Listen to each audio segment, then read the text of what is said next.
Okay, so hello everyone.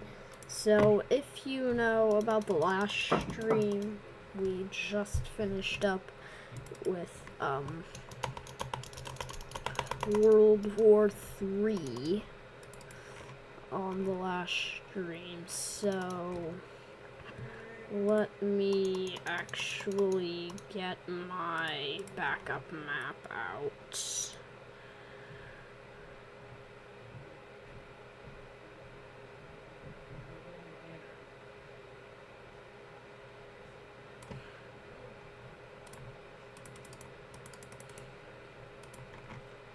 Move the map so it's right around here. I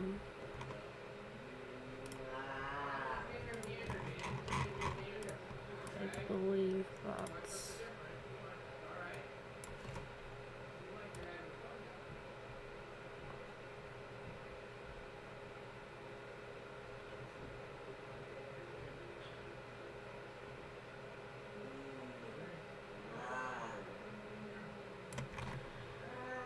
okay.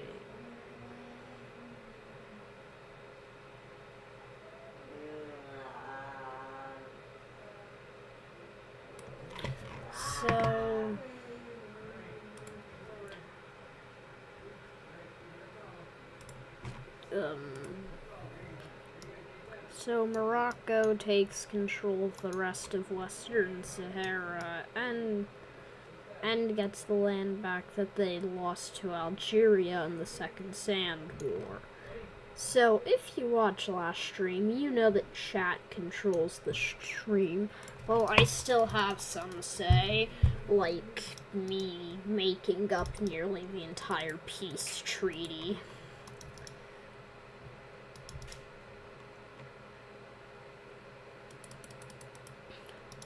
I also accidentally moved the background map.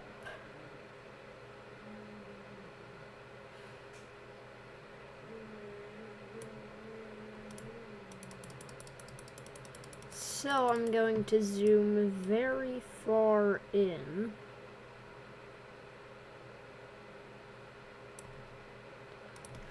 And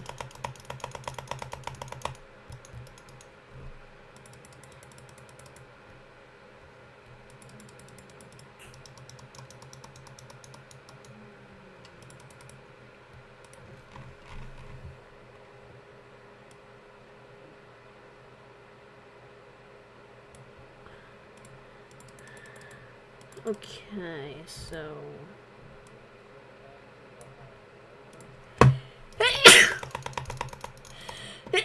yeah, I'm gonna be sneezing a lot during this live stream.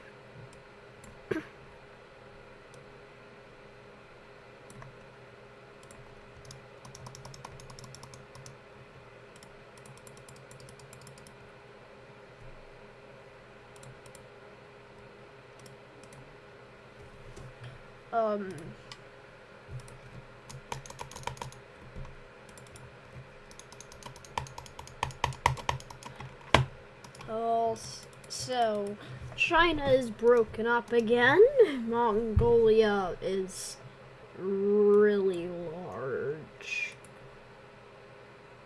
Now, if you look at if you look at this map, Mongolia actually lost some territories here. They gained a lot of territory, especially in southern China. This also would create very insane border war if Manchuria united with southern China.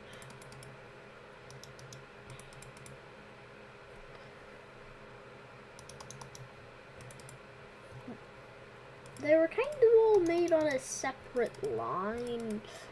India also got quite a bit of land, and the North American Union basically got nothing. I did change the border in Colombia and Panama a little bit because I kind of wanted the continents to line up a little equally. So in this scenario, they're kind of trying to make it possible to cross in between North and South America. This doesn't really cause any issues.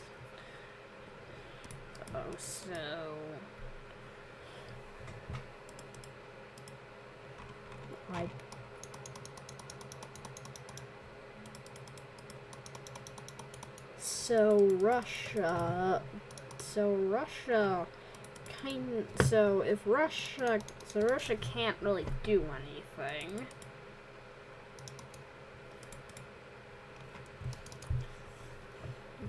So world tensions are basically gone now.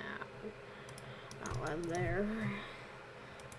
And one thing that I will do, though, is just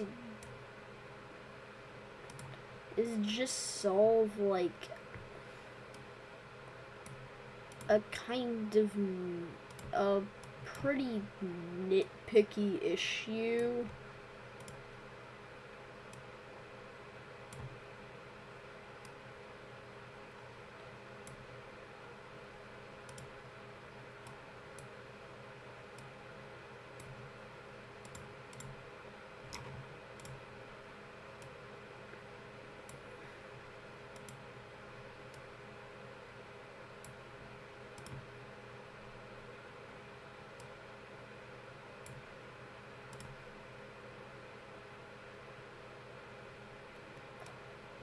So just, like, kinda to solve a little bit of border gore, just give this little piece of land to Bhutan.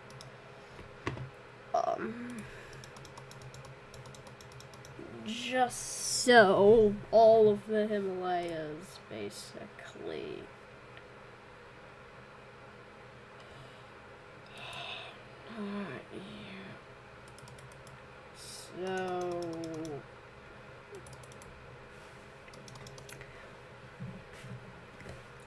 So we have a lot of Stan nations now.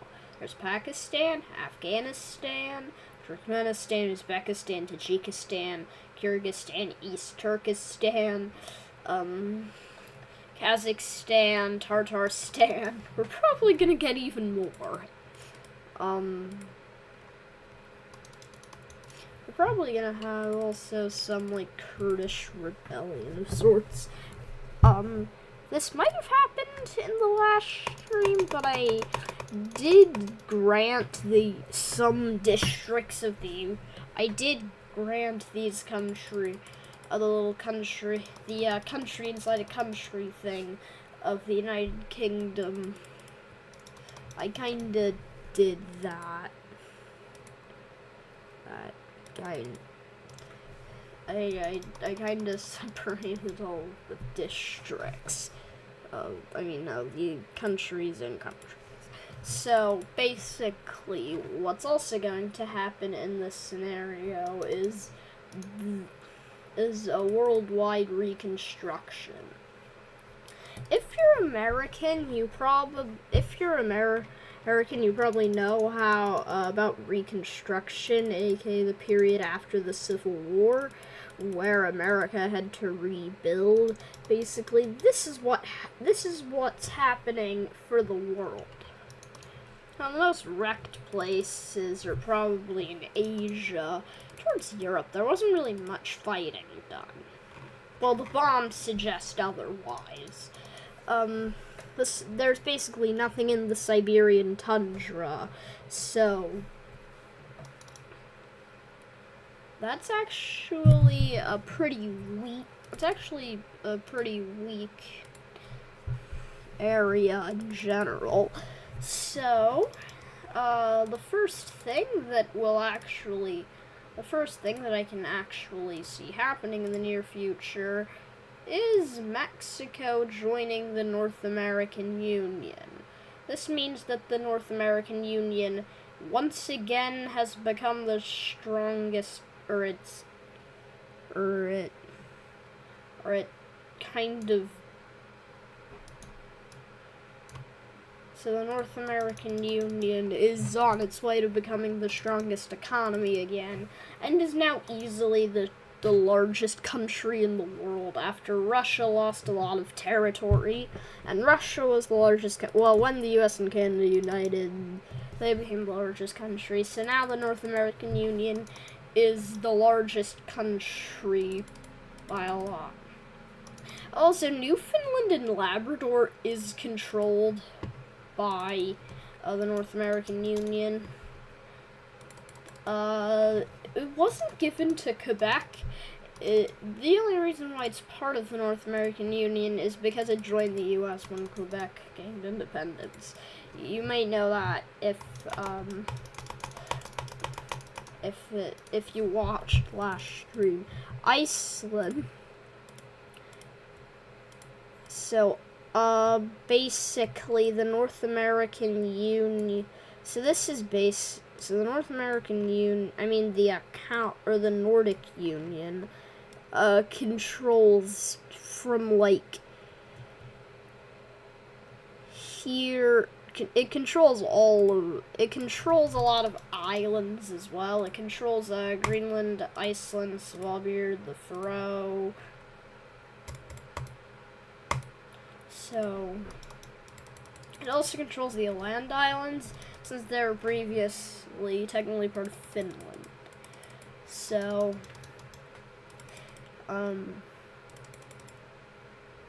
another thing that I think might happen, a union between Azerbaijan and Turkey.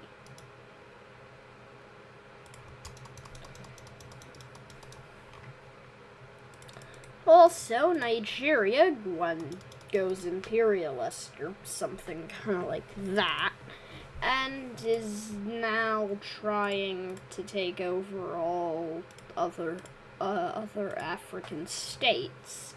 This may not happen in the future, but in this scenario,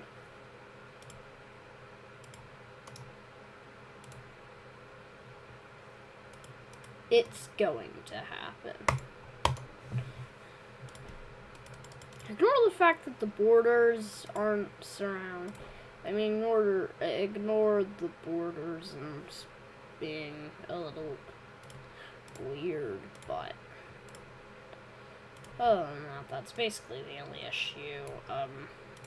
So Nigeria wants to kind of gain control of this land in Cameroon, as Cameroon kind of tries to push up into northern Nigeria. Now, Nigeria is probably the most populated.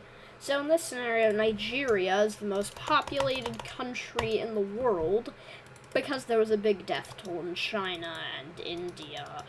The North American Union is catching up. So Nigeria is easily the most powerful country in Africa. So Cameroon's invasion of the North is quickly suppressed, and a quick push in there is starting.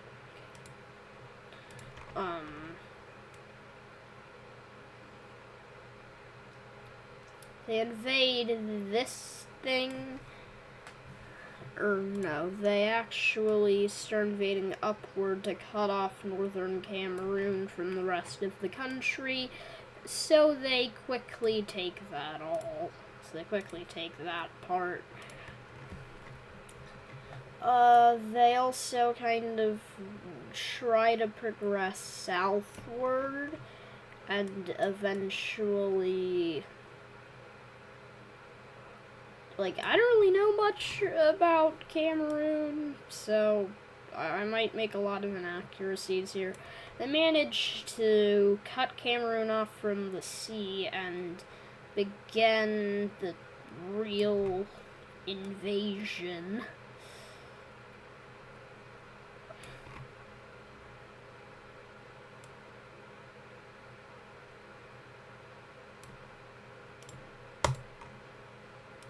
So basically,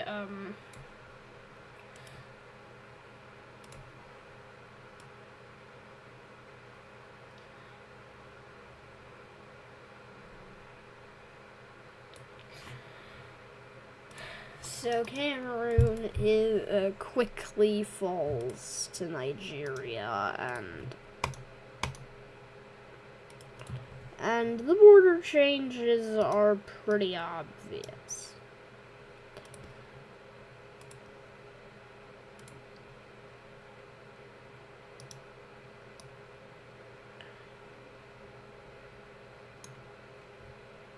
They just annex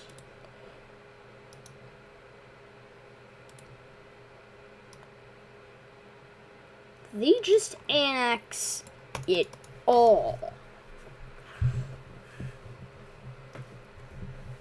In response to this,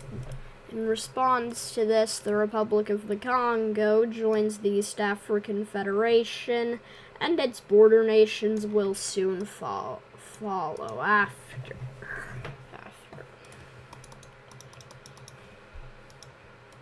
So this is technically now the Central African Federation, which now has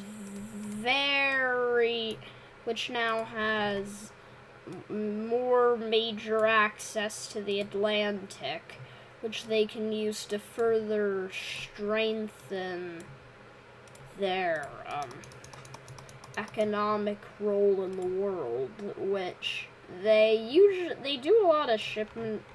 They have their major allies are the North American Union and India. They can't really get to China. They would have to. They also kind of have a trading partner in Indonesia and Australia. Also South America in general. Some of the Middle East, because they have very strong ties with Djibouti, Djibouti and Eritrea.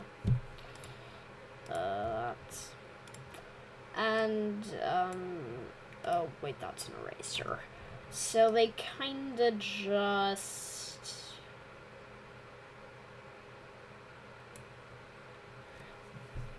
They have a little...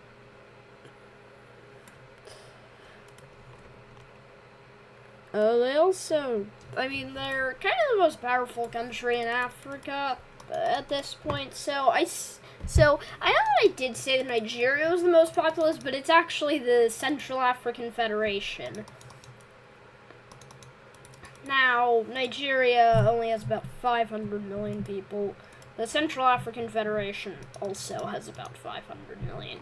Probably closer to 700 to 600 or 700, but it does have more than Nigeria.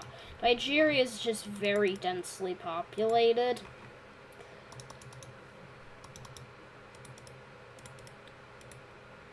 So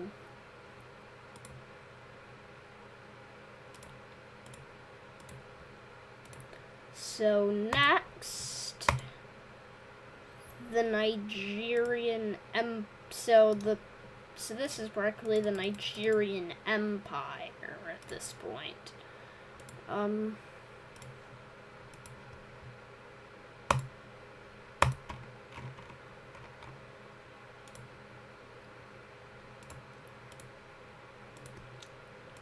So quickly, I'm using the painting tool.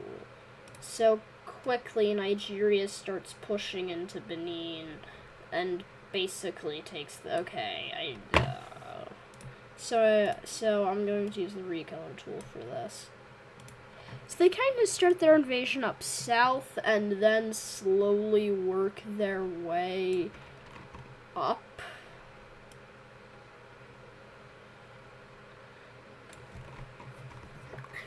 They actually just run their troops into Togo, shortly after, in Togo and Ghana, mainly. So they kind of, go into Togo very well, and then start to invade up into Ghana.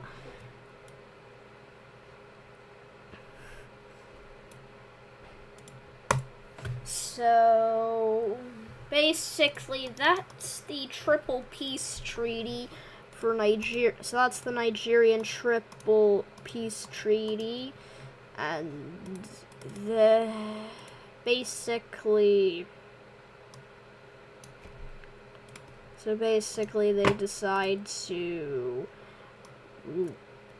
they kinda just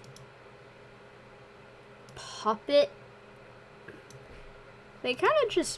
this for about 2 days after the war, and then occupy, and then just fully integrate the region into the Nigerian Empire. They're not going to attack south because that would land them in war with the East African Federation. So I'm just gonna take a bathroom break.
Okay, I'm back. Yeah, Hungary is there. They didn't really gain land from Romania. Currently we're kind of dealing with a situation down in Africa where Nigeria goes imperialist. Sorry, I should not be using that color. Boom, boom, boom. They kind of do 2 invasions at once. Oh.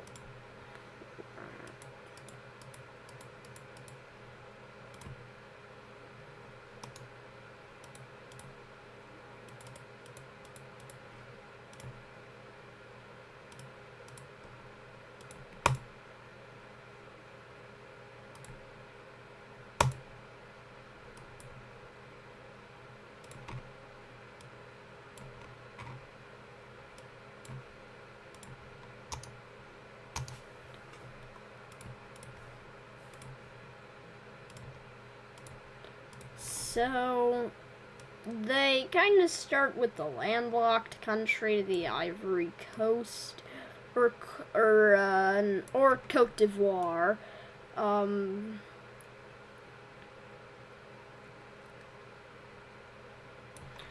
They quickly start to invade up into Cote d'Ivoire and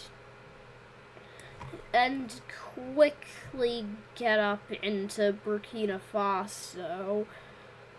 Let me check the chat actually.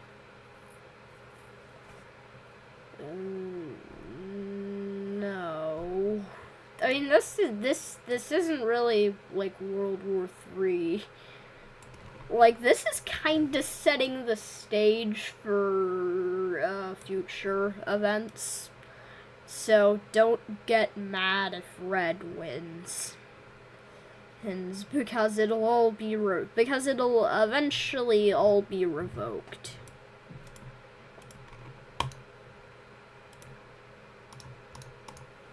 So in this peace treaty,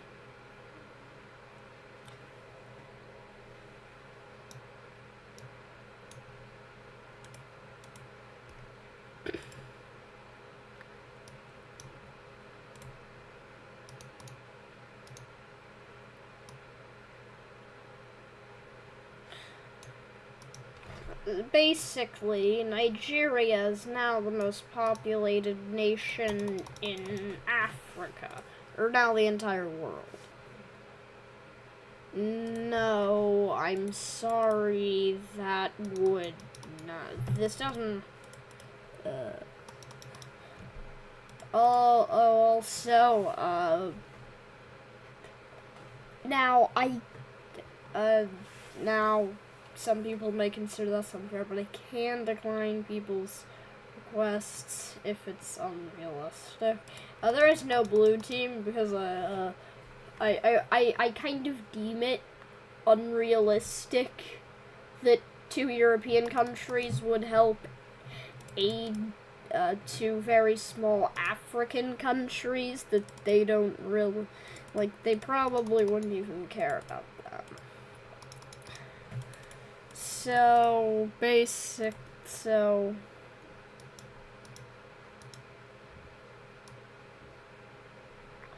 So, Myanmar is annexed by China. So, Myanmar is annexed by China, finally giving them access to the Indian Ocean. This would also help the East African Federation export resources to China. China can't really threaten America's dominance in the world. Well, I guess it's not America, it's North America. That would cause severe border gore. Hungary and Greece don't even border each other.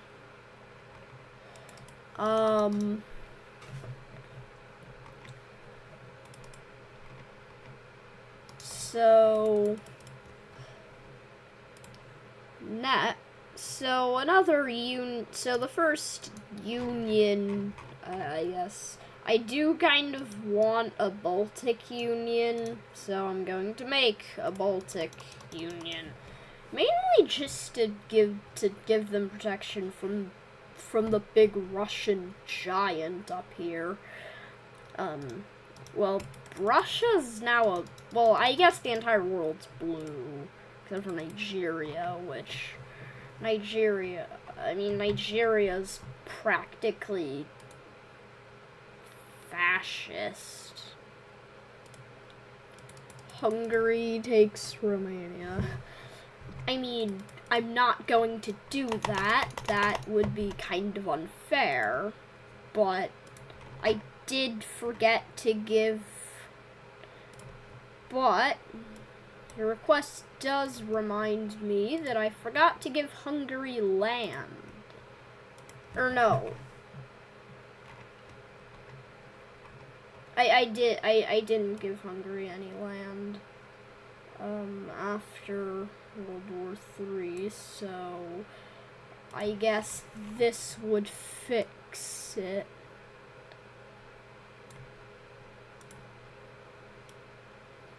The fact that Hungary is really just annexing the heavily bombed area. Well, I guess it's the part that they basically...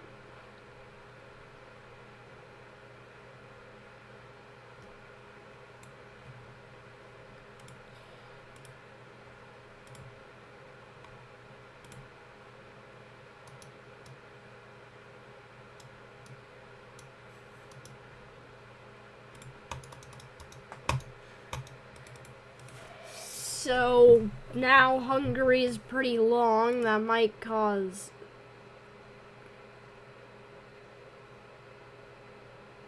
There is no country called Doc Hungary. I mean, Dochungary. Yeah, Dochungary. And Hungary. So, no. No, that's very unfair. Well, I guess I've practically rigged this. Well, I didn't. Well, I didn't really rig it. I guess my style was kind of like GGG502. Which I guess that's a nice style. No.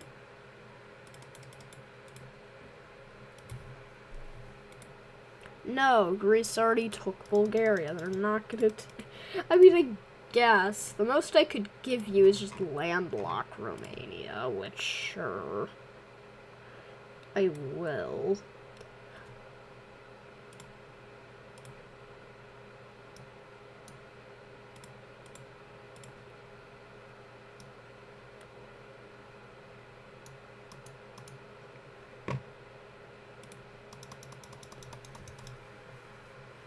I mean, I guess that makes Romania landlocked, which they basically already are in real life. No. I mean, I'm not gonna give anyone an entire country's land if... if it's a major war,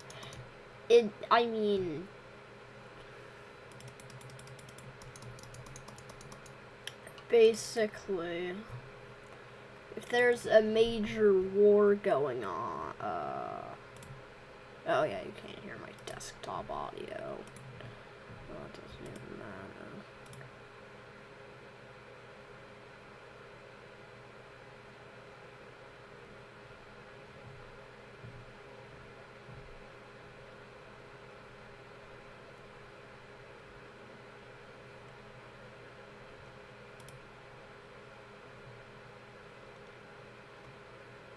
No. I'm not going to do that.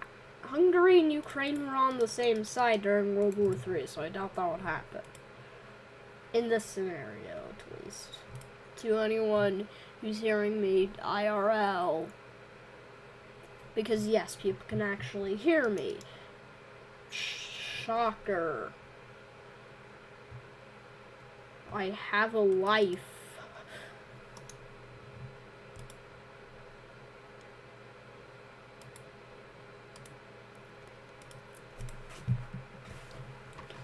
Like, plus, what would I even give Hungary? Like, Moldova or something? No. No. I feel like my job is just to refuse stupid questions.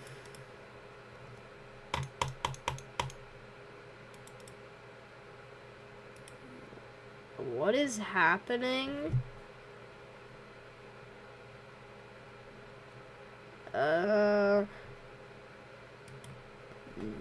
Nothing, because that's the absolute state of the world right now.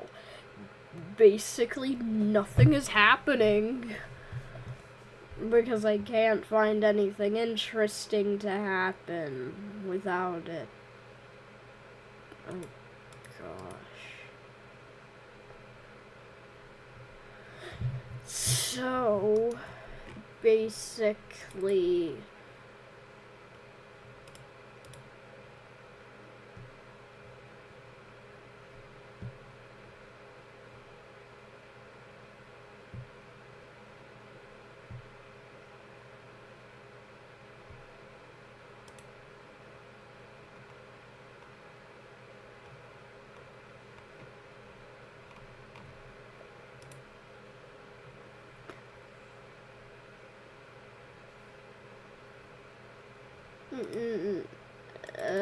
So what exactly are you saying? If Hungary is borders of Greece, but they will be union. So basically what you're saying is that Hungary is the borders of Greece, but they're united. What? I mean, but they will unite. Yeah, that's kind of broken English.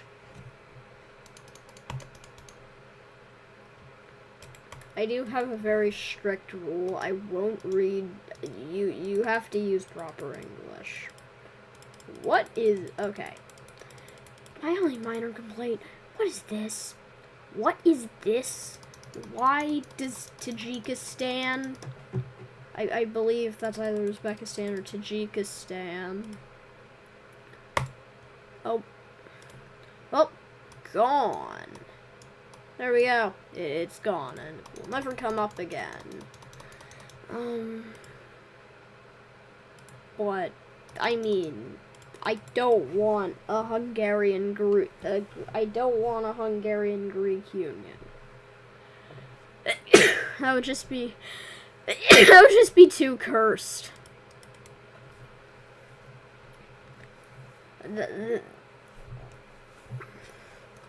Like, bringing, I mean, like, I guess there's some things we do. Sure. Oh, yeah. The microstates are pretty stretched. I guess, oh no, Monaco does exist. I'll just, like, give that to France real quick. Just to solve any possible border issues. Yes, like Bosnia unites with Montenegro. Sure. Sure. I guess, sure. That's not as cursed of a union, but knowing that this is the Balkans, nothing would ever last here.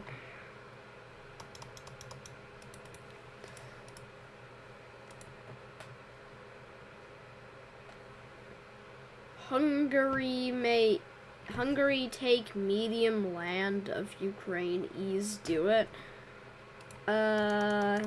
Again, that's broken English. I'm not going to try to decipher that. I believe you're well, no, I will decipher it.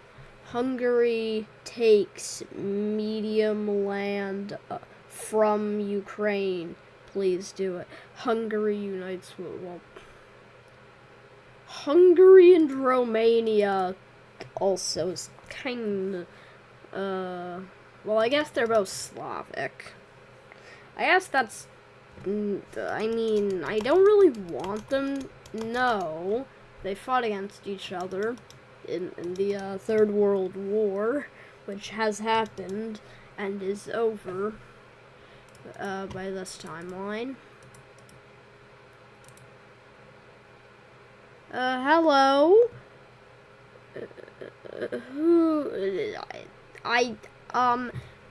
Okay, sure. Okay, sure. Okay.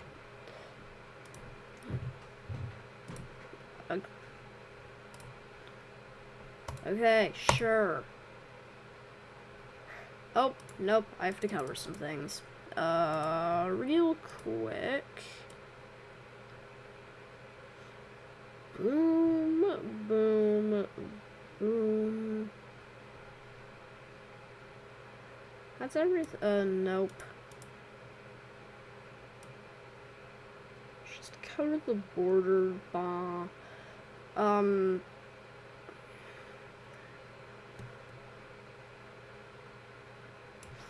Okay, there we go. I banished Hungary to the Shadow Realm. And it will only come back if you just do... How can you form a union and a country can win? I mean, Czechia and honestly, yeah, a reforming of Czechoslovakia might happen. I find it kind of unlikely, but sure. I guess we're basic. I guess.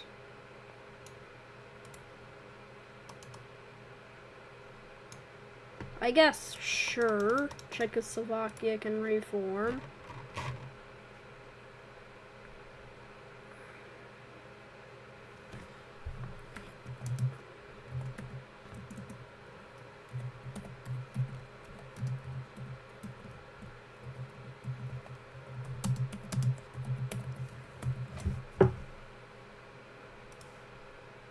Please, Hungary unites Romania. How can another... Romania's not even divided. How can another country... Yeah, Czechoslovakia looks like a worm. Or no, what country are you talking about, Whitey and his cat? I guess Hungary also looks like a worm. Well, that looks more like the it kind of looks more like the head of a dog. Or no, looks kind of like a very stretched out Slovakia with an even larger Carpathia added to it. Greece takes Turkey and Albania. No, I'm not going to revive Byzantium. Turkey is like this big. Greece can't do that.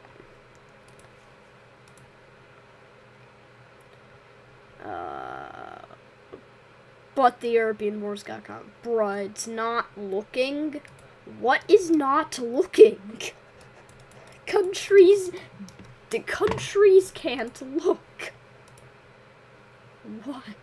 Why? If Greece borders of Hungary and will be union?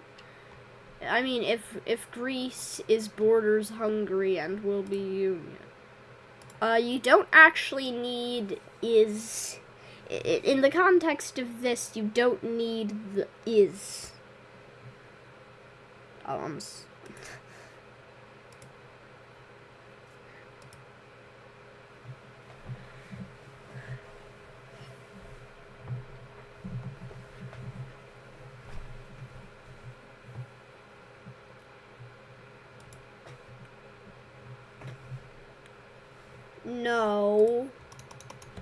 No, I'm not gonna make a Balkan Union. That would be, I'm not gonna make a Balkan Union that formed by Greece. That's kind of unrealistic.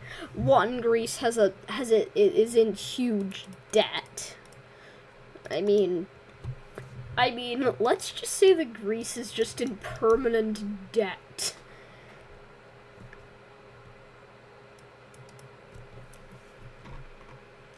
I mean, Greece might be it will have union. It's called Hungary, Greece. Okay, sure. Okay, I'm just gonna banish Greece to the Shadow Realm next. Okay, next.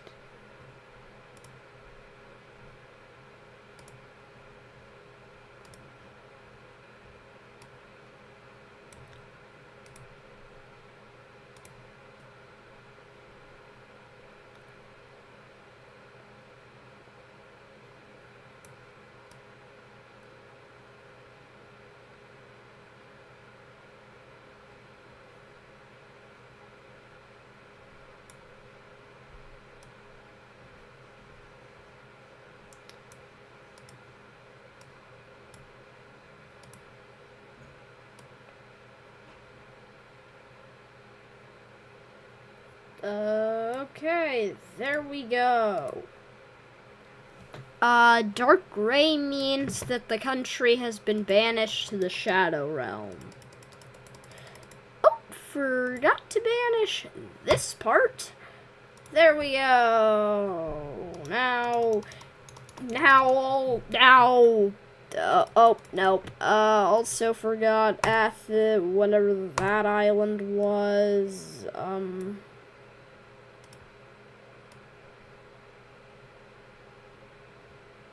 Okay, sure. That's... Oh, nope. I forgot Crete. I believe that island is Greek.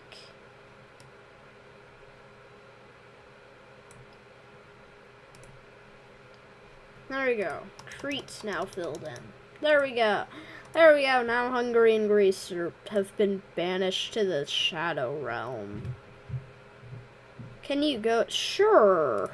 Sure, let's just focus on South America, because nothing happens there except during World War III when Venezuela did something. Venezuela kind of pulled a funny one.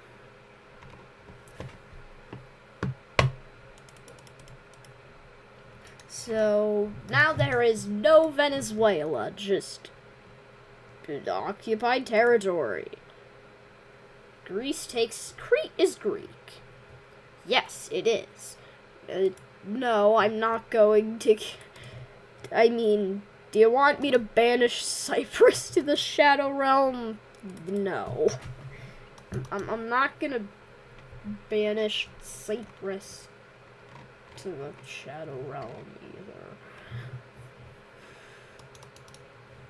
Basically, nothing can happen on the South American continent. I mean, except for,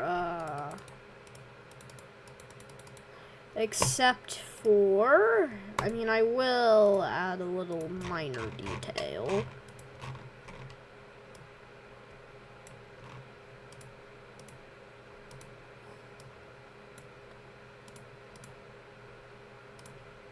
Here is the Panama Canal. Now, the Panama Canal's around that area, so...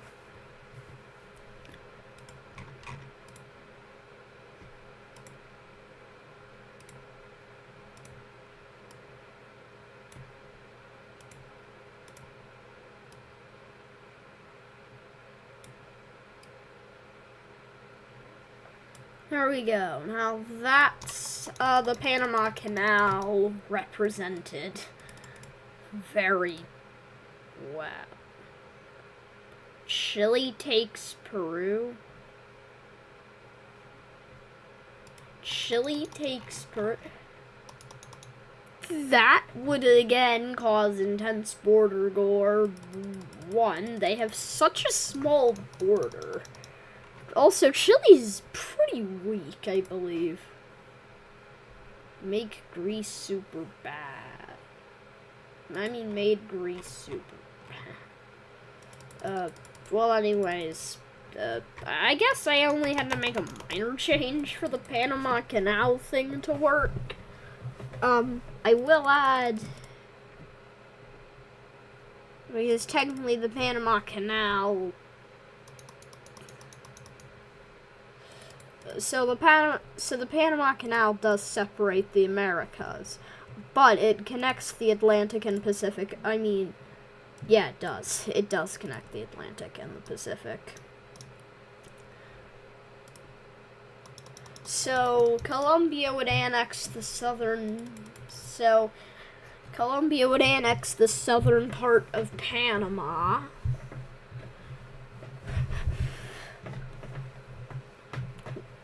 Just so South America would go beyond, so North America would get a little smaller.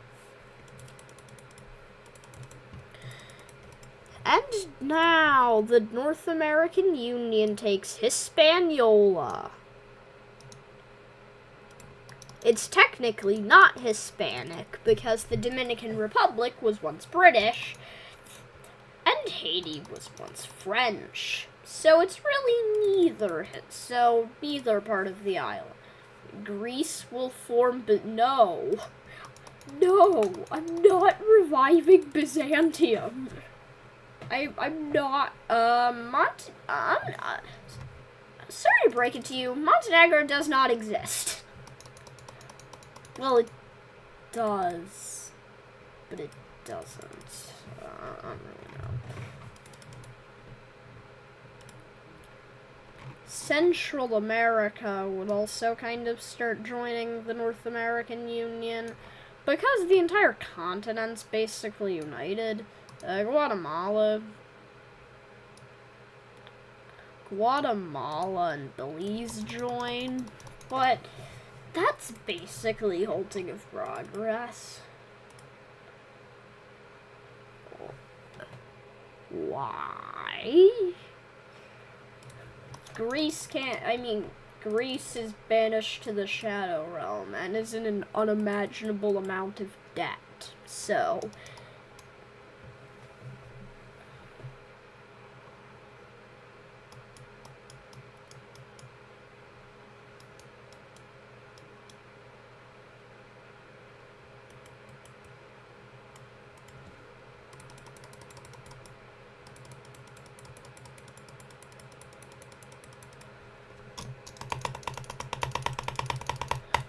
Okay, so...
This is just technically real life, but continued by the chat.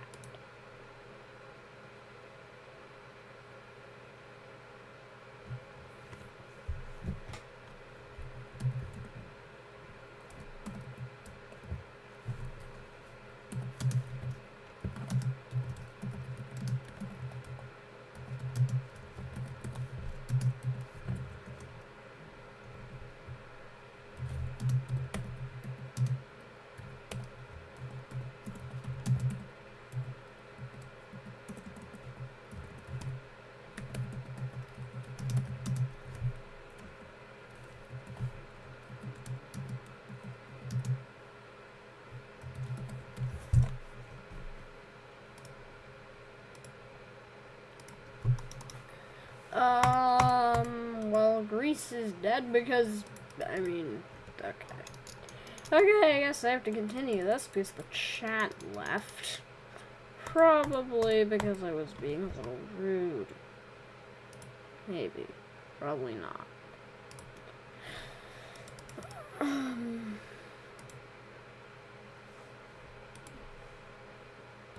Make Brazil... No, Greece can't pay their debts. Their GDP's too low. They aren't even... Brazil wouldn't really invade Uruguay, but... I guess Brazil's kind of mid when it comes to... this kind of would... this would,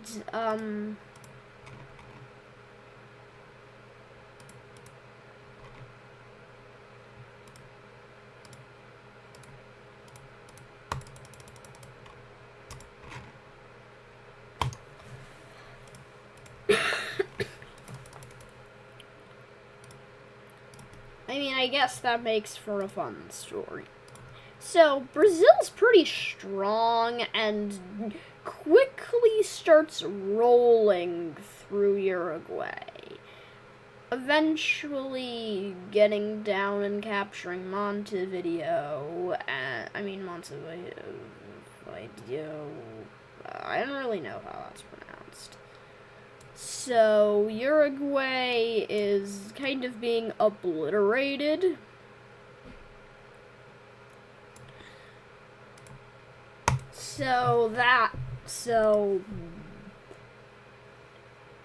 Oh, okay. Oh, okay, so... Okay, sure, I'll actually... Yeah, oh. You kind of want, a Brazil-Uruguayan union. Okay. Okay, I guess you can get that. That's not too far-fetched. Well, I kind of did need some events to happen in South America. It's kind of it's kind of the most boring continent in the entire series.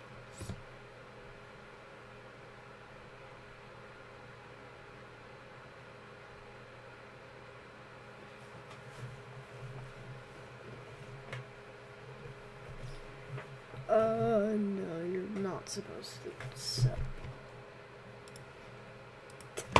Mr. Oh, wow. Wait, oh yeah, Mr. Meta restarted his YouTube channel or something. I mean...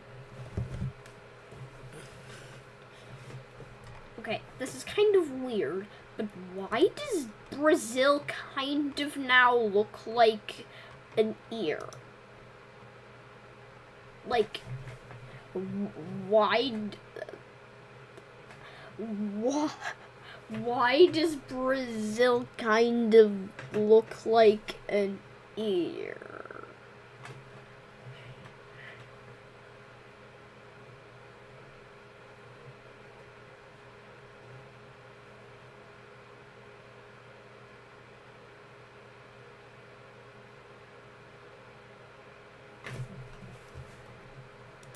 Also, ignore the fact that French Guiana is a lime border. Make Angola collapse since they're poor and didn't do anything. I mean, they have massive oil reserves in Cabinda, so they might make money off of that. I don't want to have the same color as banishing a country as being banished to the Shadow Realm.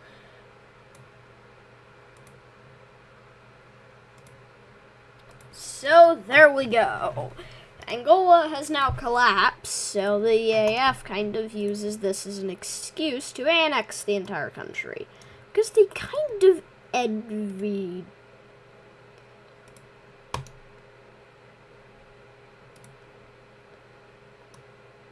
They kind of envied the oil reserves in Cabinda, so they just annexed it. Well, I guess oil isn't even used. I mean, this is the future, so oil isn't really used. But it still gives them major access to the Atlantic. It also gives them...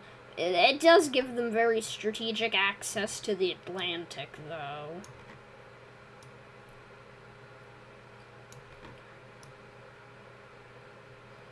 Oh, also, basically... Let's check on what Namibia is doing. So, in around the 2020s/2040s, this would be kind of... Okay, so I might get a community guideline strike for saying this, but a Namibian politician by the name of Adolf Hitler would win an election. So...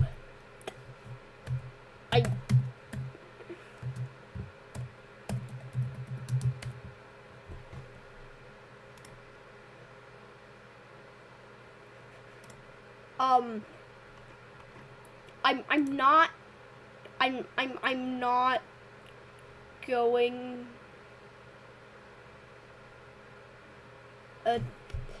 no, Greece isn't rich. Germany wouldn't attack Poland. So I'm just going, this is the guy that I mean takes control of Namibia. Just to clarify. Make a small region of Angola try to get independence. Yeah, that actually is probably a good idea. That is a good idea, actually, because we haven't had that many countries get their independence I guess this entire series. Not that, well, a lot of countries have gotten their independence. We also missed a lot of major countries, like Kurdistan getting their independence, which I have no idea where a map is. So I'm just gonna wing it. So I guess I'm just gonna wing it at drawing Kurdistan. They're basically very prominent in northern Iraq. There's some there. They basically control a lot. They're kind of...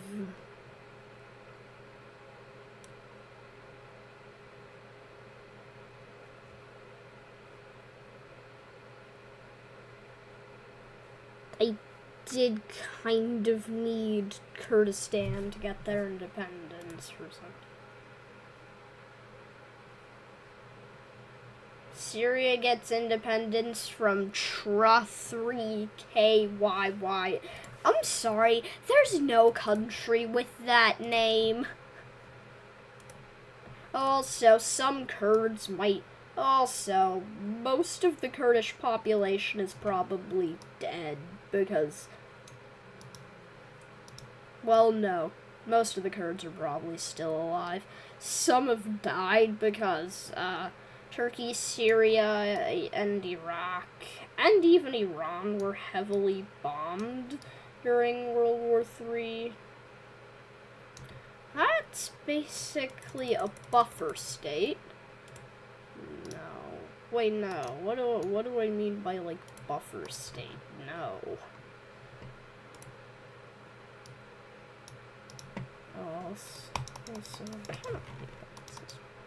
So, let's just get rid of all of the bombs, because it's kind of just...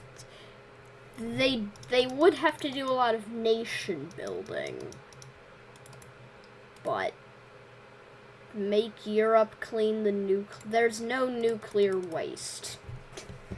I mean, Europe wasn't even nuked. The only places that were nuked, which have now been safely recovered. I mean, yeah, all areas have basically been safely recovered. I mean, a lot of places. I mean, like, nukes were actually banned from being used in warfare, so only conventional bombing methods were used. Greece gets a small amount of Turkey's... Greece is in the Shadow Realm because they couldn't pay off their debts. I'll be waiting for them to pay their debts. Yeah, I'm just gonna start randomly sending countries to the Shadow Realm because they can't pay off their debt. Well, Hungary doesn't really have debt. I probably should clean some of this up.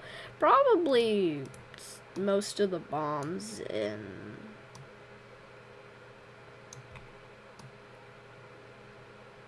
I'll just clean up a little bit.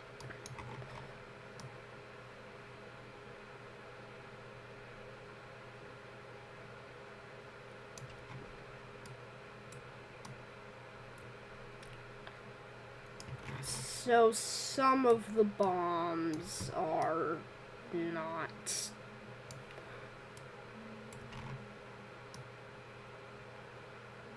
Oh, crap.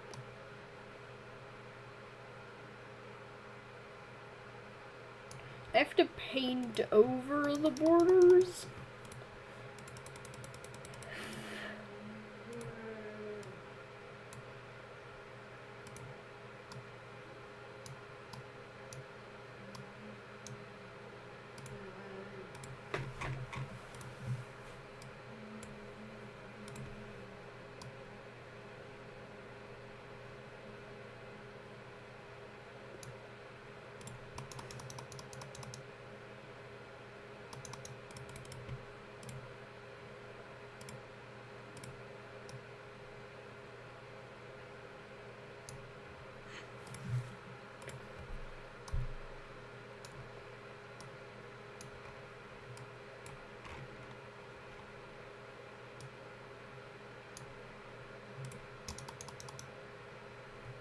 Oh yeah, I guess Madrid and Dublin were bombed, so let's just... No, Madrid wasn't actually bombed. Okay, woo.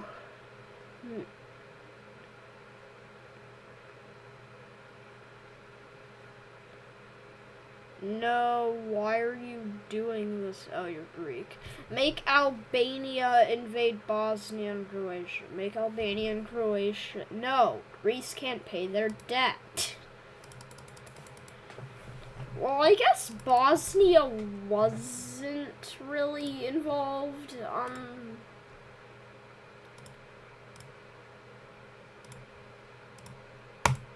Oh, no, wrong color, and I have to, no.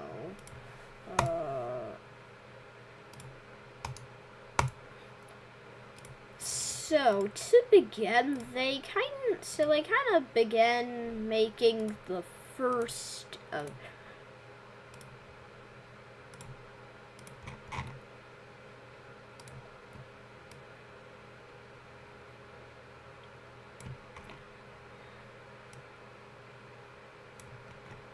So, they would take the offensive at first, because they kind of...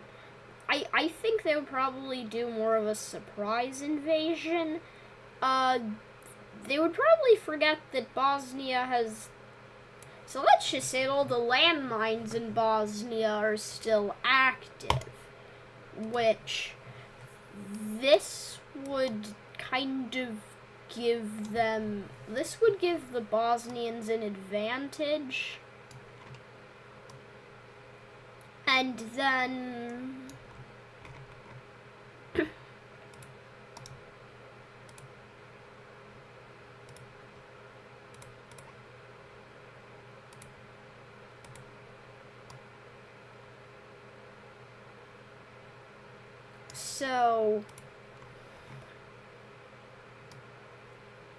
So it would go slightly into...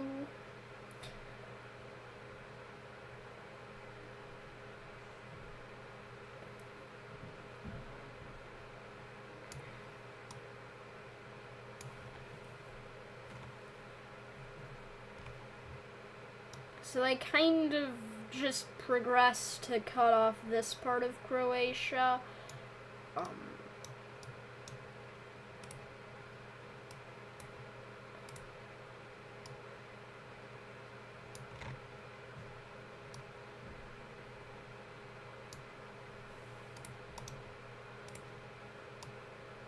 There we go.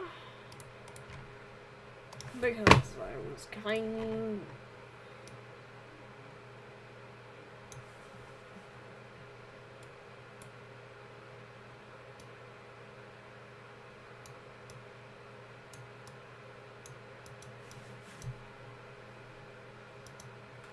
So they would come into that area.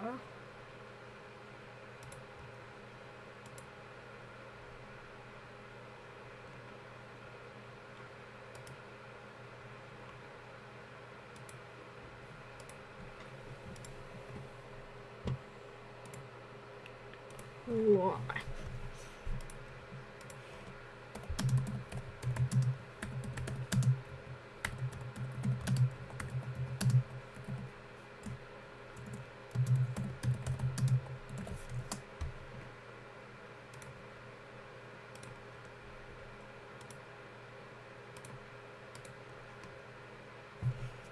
Make some Greek rebellions beyond Bulgaria. I mean, Bulgaria doesn't exist. I will finish the war in, this, Bosnian, Croatian, Albanian war.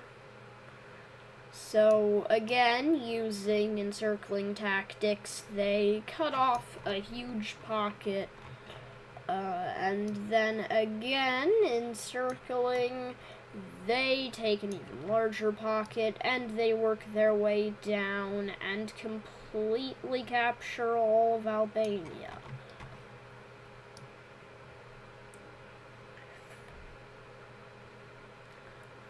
And a few months later,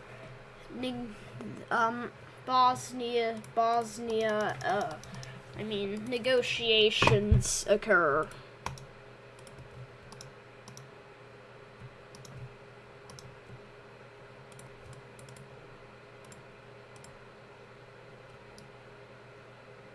Now,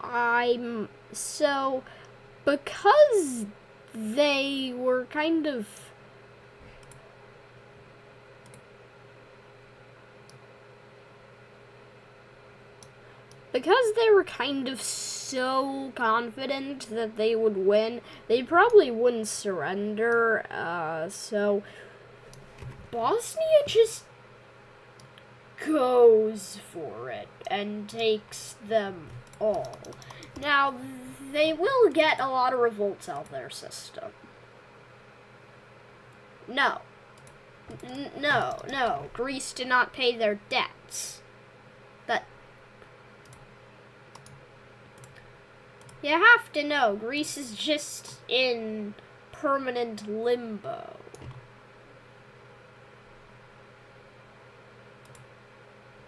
The existence of Greece as a nation is in limbo. They have so much that they can't pay off their debt. Everyone knows that. Everybody knows. I have to bring them back from the Shadow Realm because I have to get a revolt out of, because I have to get a rebellion out of their.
Oh, sorry, I had to, do some communication. Okay, so, the Bulgarian rebellion will be marked in red. This is kind of like the Catholic rebellion, but in Britain, but slightly more successful.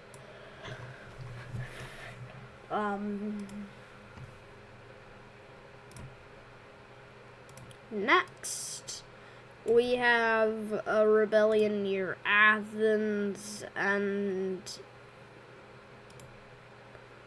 another on Crete. Now, the Crete rebellion won't really do that much fighting, since they quickly took control of the entire island. And then Macedonian separatists rise up. Macedonian separatists also rise up right around here. And then finally, and then a kind of more, I guess,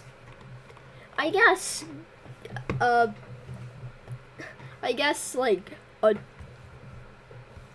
rebellion similar to that of a technocracy rises up. Because I kind of want to make it more interesting.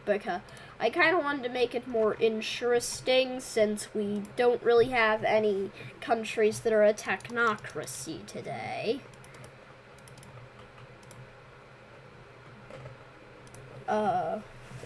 Also, I kind of put the technocracy in pink.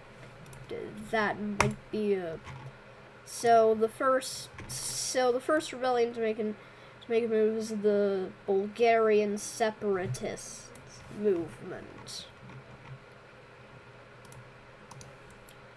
And the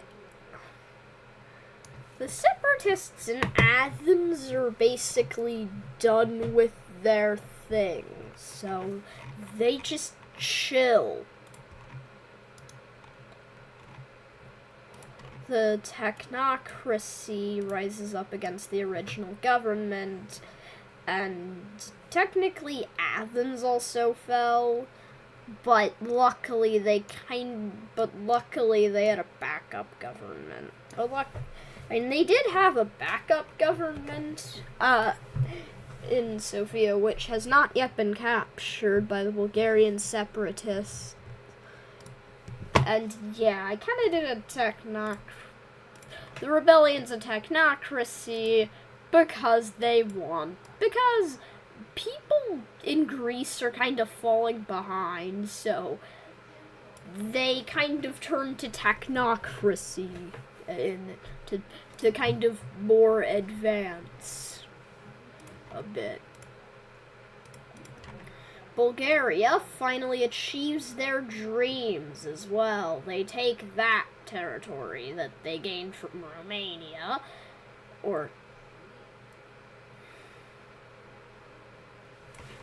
so basically, Bulgaria. So the Bulgarian separatists proved to be the most successful, but that's not saying that all of the other rebellions aren't having success too. The Macedonian separatists are basically done, other than a few other expansions.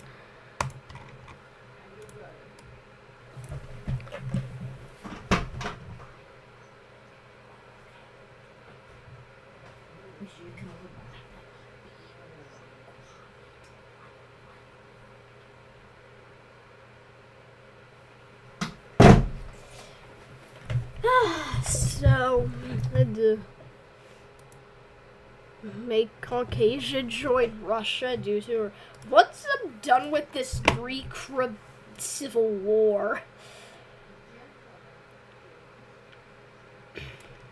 If you're wondering why the technocracy is green, I mean pink. It's because Methuselah.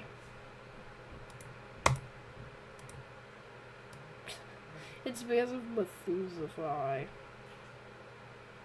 If you're wondering, he does support, and you probably hate. All of you probably hate Methuselah. If you know a thing or two about the stats community, then you probably do. So now we have to. So Greece is no longer in the Shadow Realm.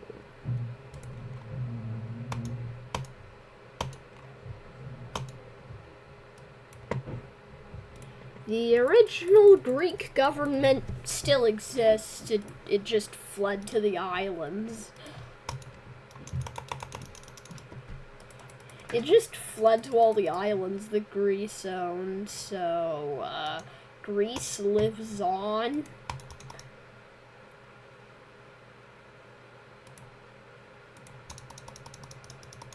Oh, wait, it's because they come so close together that kind of bridges it off from the rest of the world.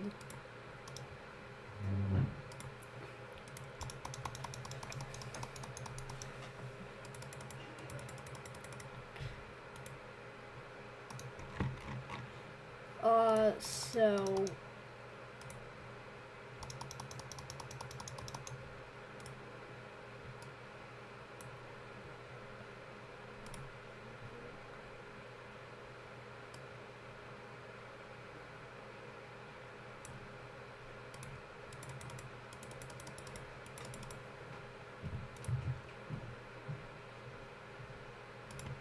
I have to move some stuff real quick.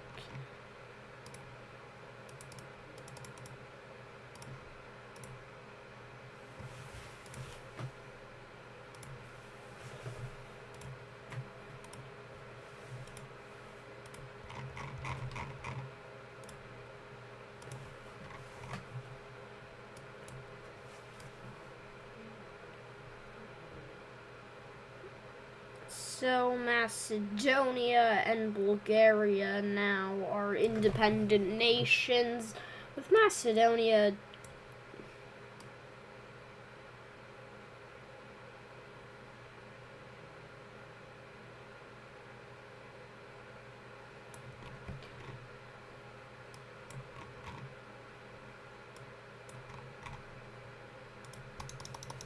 so now we can hide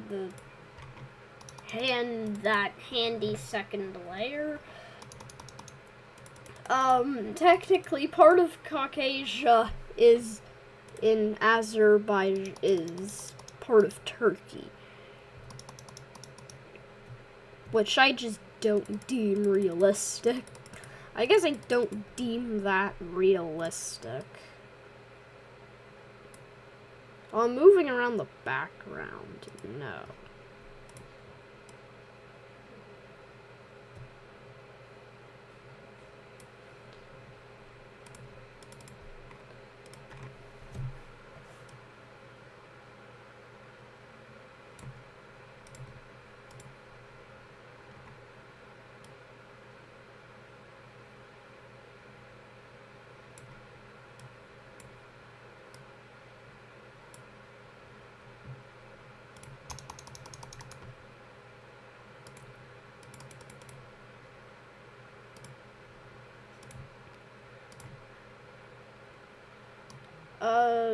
I guess that kinda does fit with the fact that Russia got couped after, I mean, yeah, during World War III, Russia did get couped because the Allies were kinda because the Allies kind of wanted to set up a new government. No, it's not, no, canonically, it's closer to around 2080.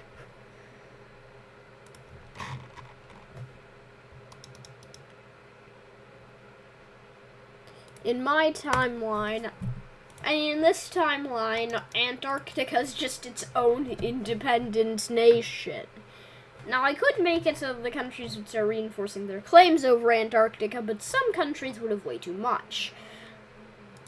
Also, Australia and New Zealand, this wasn't really requested by the chat, but it's kind of worth mentioning. In this timeline, we now have a united Australia and New Zealand.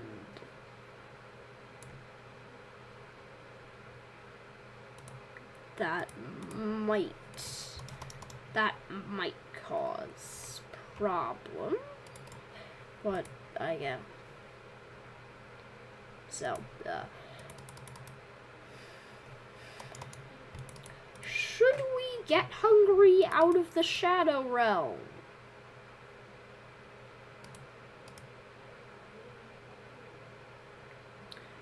I doubt Papua New Guinea would do that, but I mean, Papua New Guinea was kind of chill during World War III.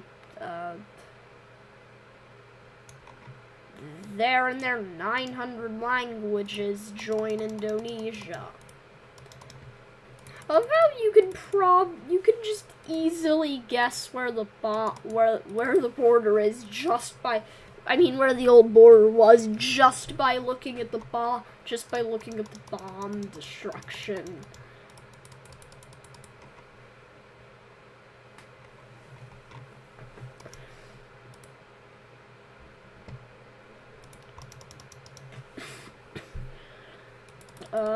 Technically, so... Also, this territory. Also, this territory is independent. Because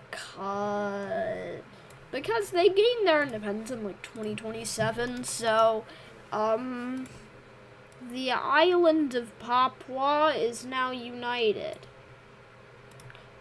That might cause problems in the future.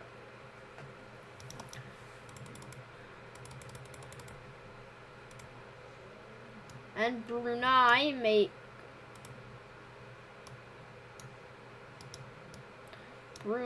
also makes their grand join to... Brunei finally joins Malaysia as well.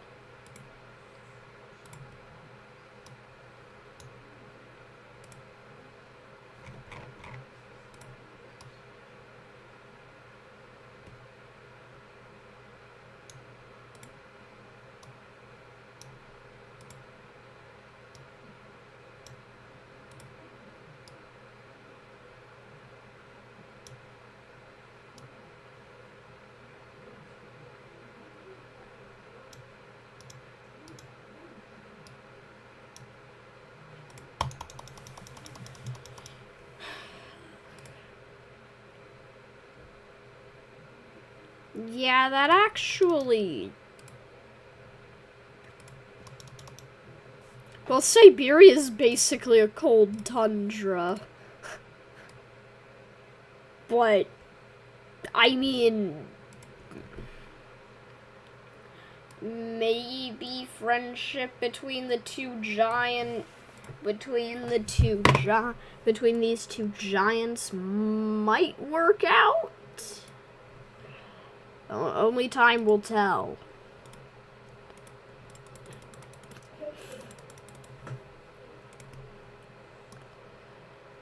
The Gambia also joined Senegal.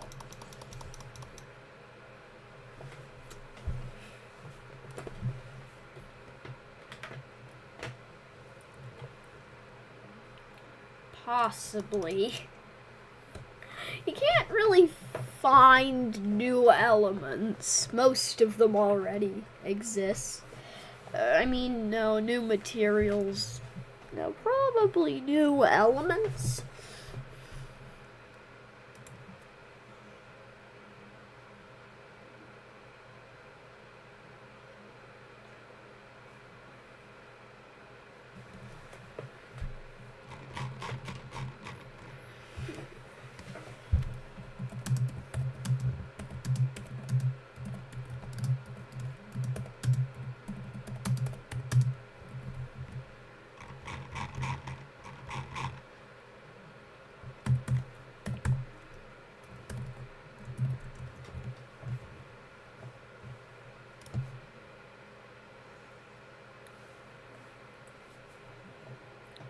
Yeah.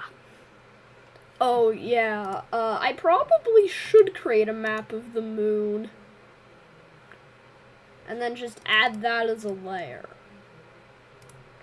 Sure.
I have to check something on. I have to check something on these pants.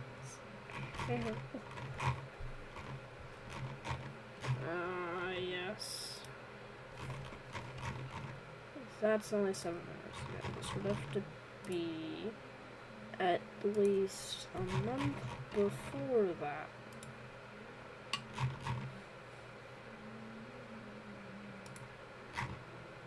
I don't know, sorry.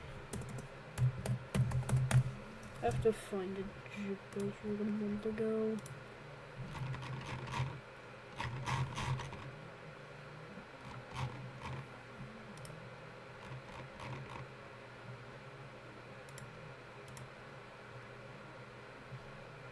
And I have to find... that's a shirt.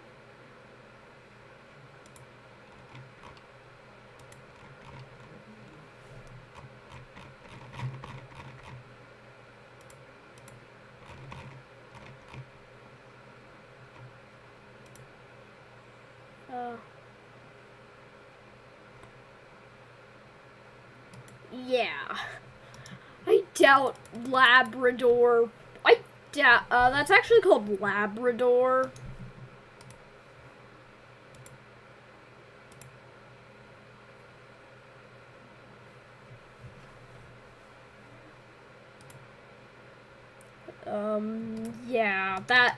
That border is horrible, but I doubt Labrador would join Quebec.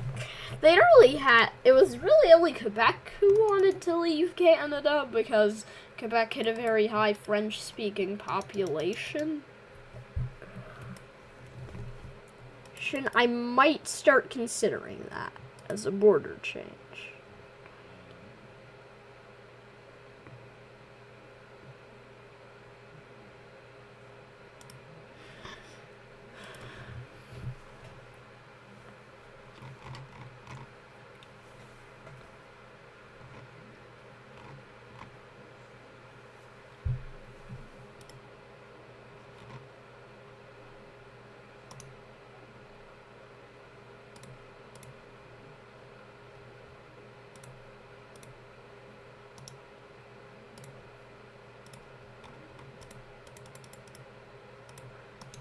Okay.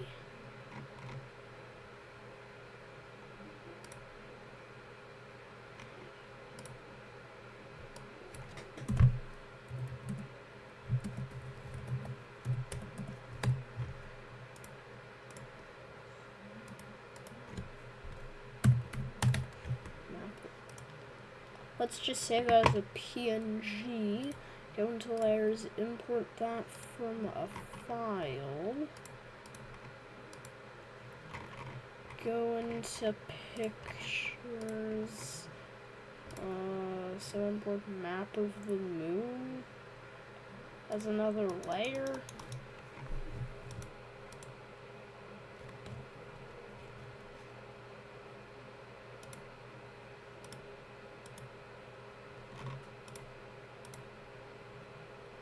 So this is a fairly detailed map of the moon.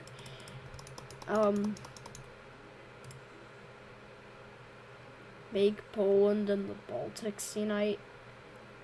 Awesome.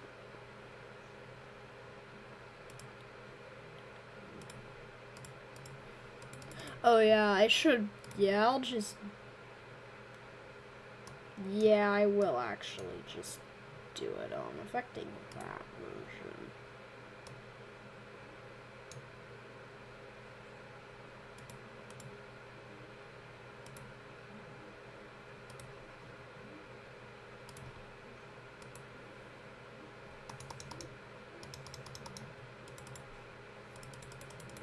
Okay, so select.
Okay, there we go.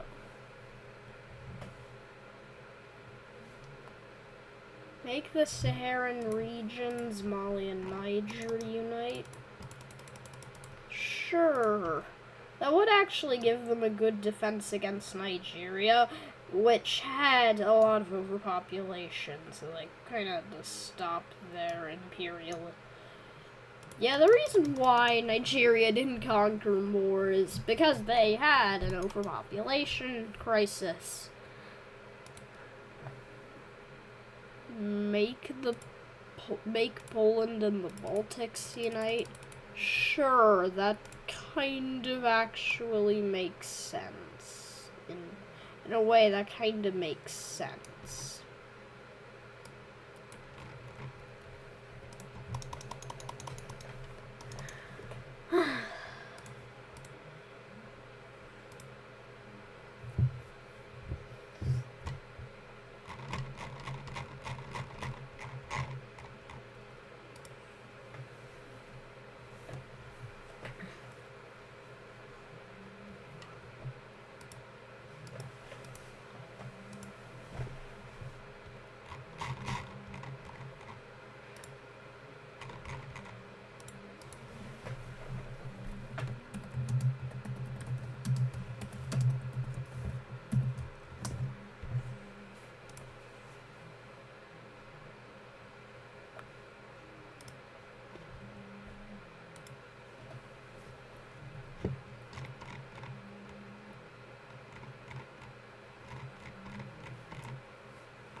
Okay, yeah,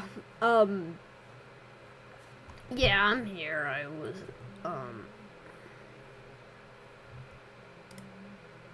Yeah, I am here. Sorry.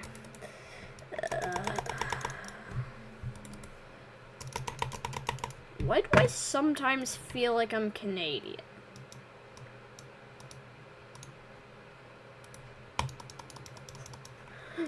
Yeah, I kind of had a crisis. Well, I mean, I guess that's not really a crisis. Okay, Belgium Civil War.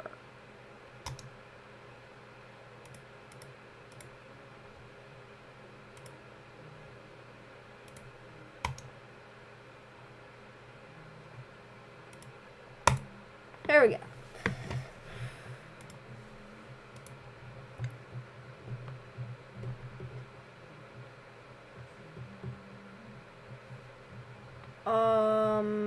So a Belgianese civil war would be pretty cool.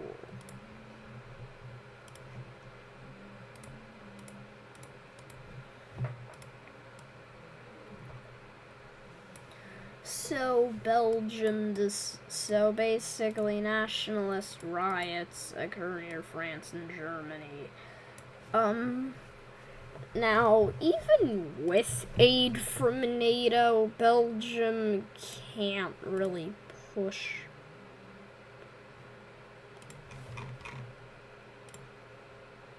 Belgium can't push back these nationalist riots.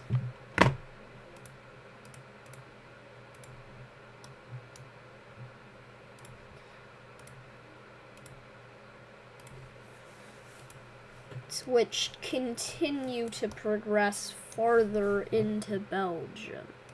Despite minor pushbacks, they manage to get at even. So they're trying to invade before any European nations get involved, and Belgium does regain the land where the rebellion originated from.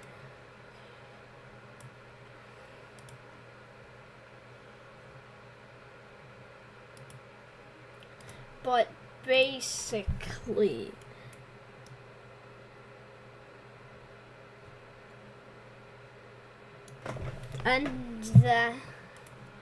so then Belgian troops are evacuated at the port of Dunkirk, like in World War II. After that, since Belgium has very little sea access, at this point, they try to cut off their border with any other nation. Belgium then quickly falls to the nationalist rebellion. And now we have a nationalist Belgium, or a fascist Belgium. So basically, we now have a fascist Belgium, which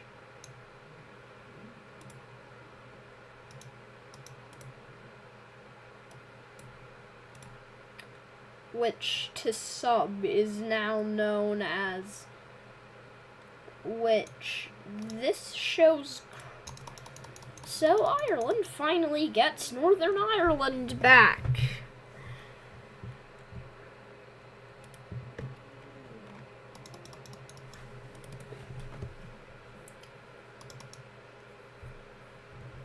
And finally, Quebec finally decides. So Quebec makes a very major decision, and that is to join the North American Union. They didn't really, for no apparent reason as well. I mean, they just held a referendum and then voted yes by a narrow margin, about 51%. About 50.9% voted yes.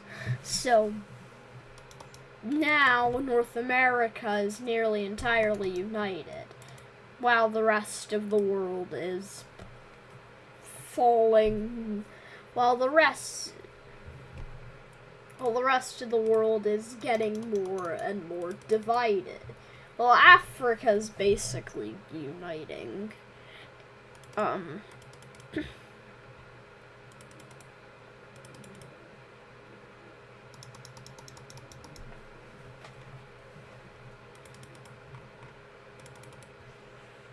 And finally, Nigeria's overpopulation crisis stops, and Equatorial Guinea and Gabon, to reduce the risk of being taken over, join the East African Federation, or the Central African Federation now.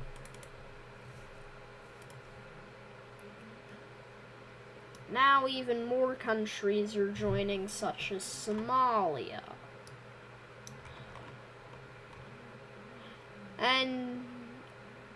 And now Eritrea, giving the most powerful nation in Africa access to the Red Sea. You might see where this is going.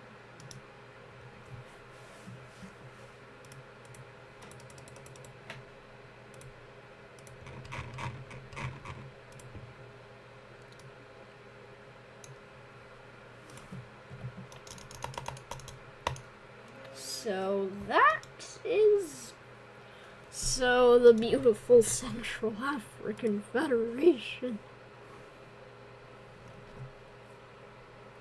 But they decide to make some rebellions around the world. Wait, what? Oh.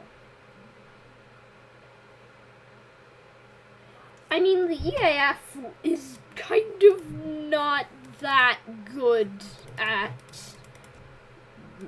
military invasion. Well, I guess it can easily resist Nigeria.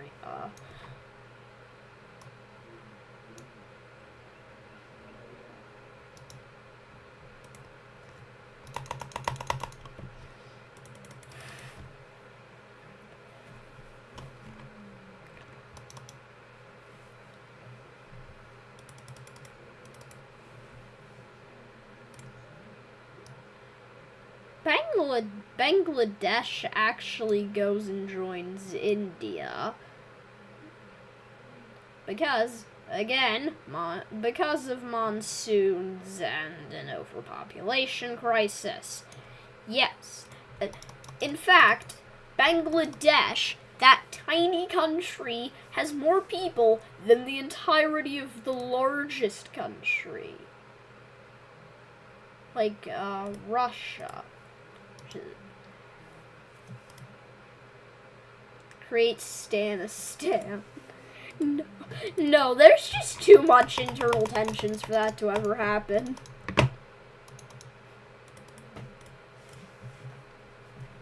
Plus, there's Kurdistan, which... There's also now Kurdistan, which would give Stanistan more of this, which would give Stanistan that... Wait, if Kurdistan counts.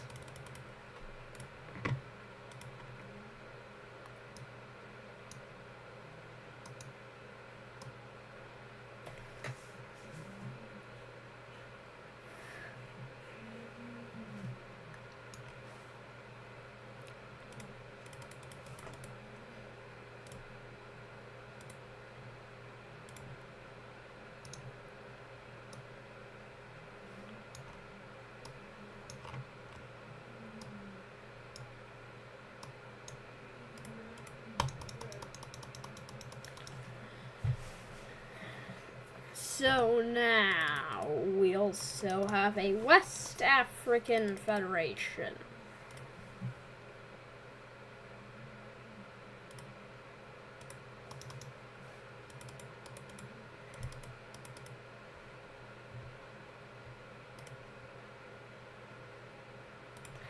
Oh, Kurdistan. Oh, yeah. Kurdistan doesn't count.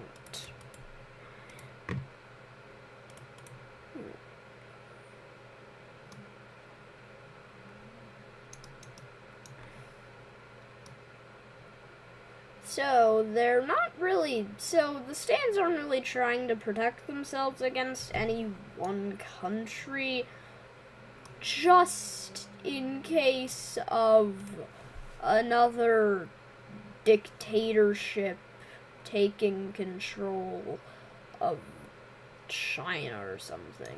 Or the Taliban coming back, which is kind of likely in this scenario. So we kind of have that. So now that's a thing.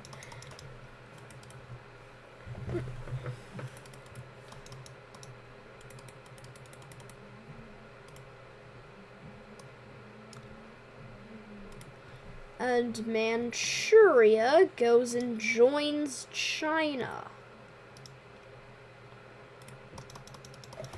Which, now that I realize it, that's quite a thin border there. That's quite a thin border there.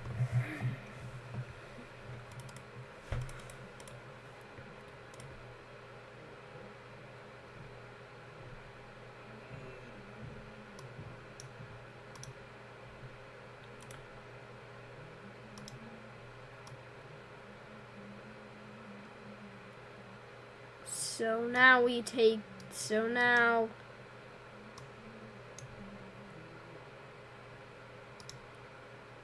Tibet joins China.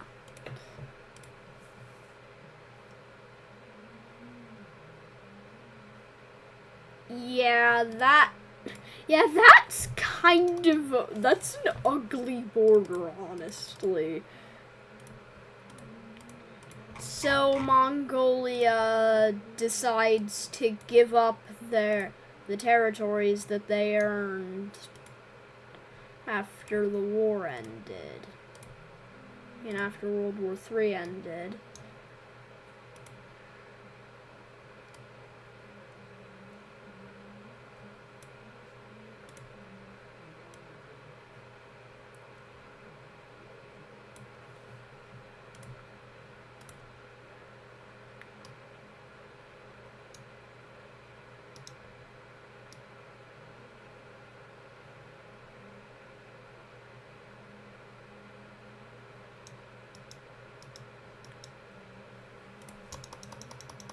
So there we go.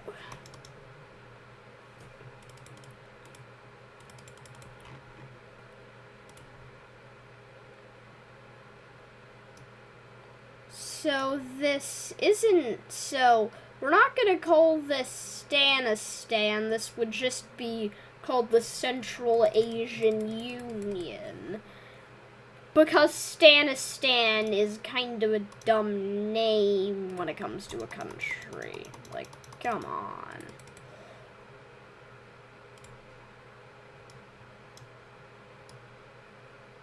Also, why does Kazakhstan possess some territories that split a peninsula?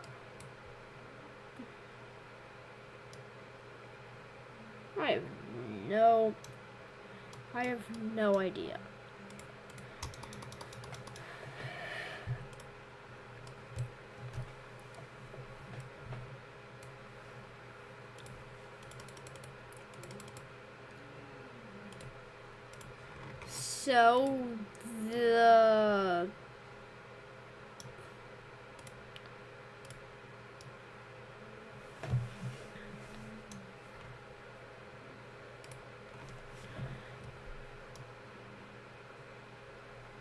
So Turkmenistan also joins.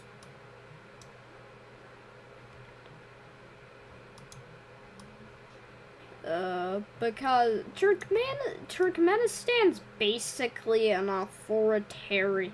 It's basically like North Korea. So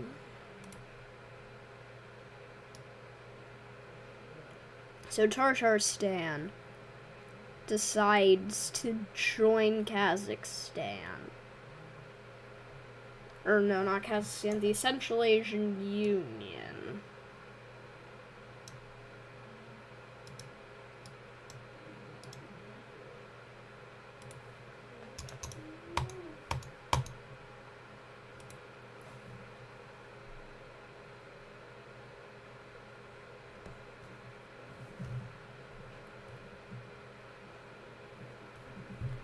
Okay. Yeah, that's actually a pretty nice scenario.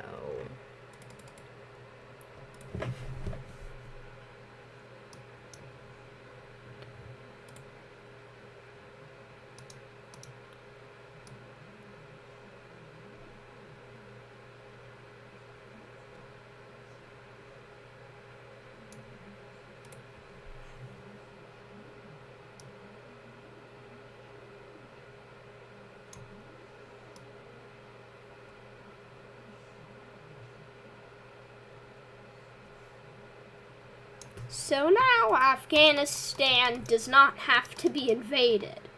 Okay, so South American War.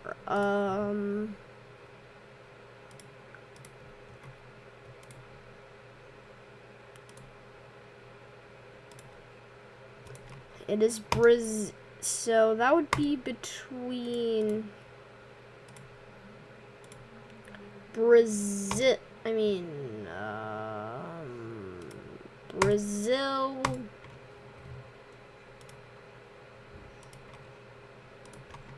Colombia. I'm actually going to add another country to this, Guyana, because they helped the Allies defeat Venezuela. And then Paraguay.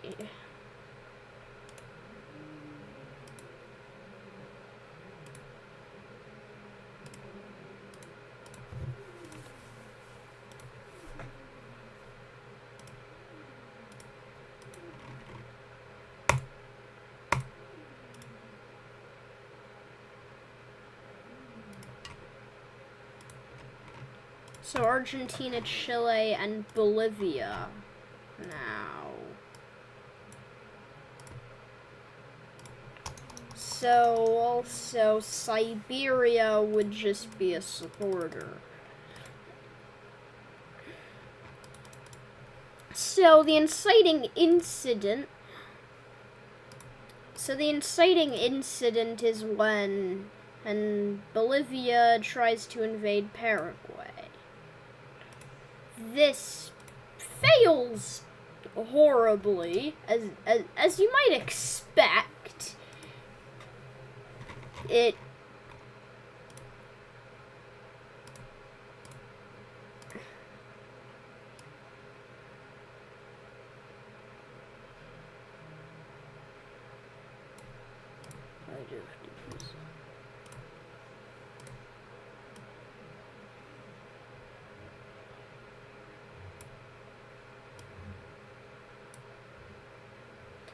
yeah, I do have to play Chased by Kevin McLeod. So Argentina quickly starts invading Paraguay, and there's kind of a stalemate around there. Chile basically is just chilling. So in the meantime, they try to invade Peru.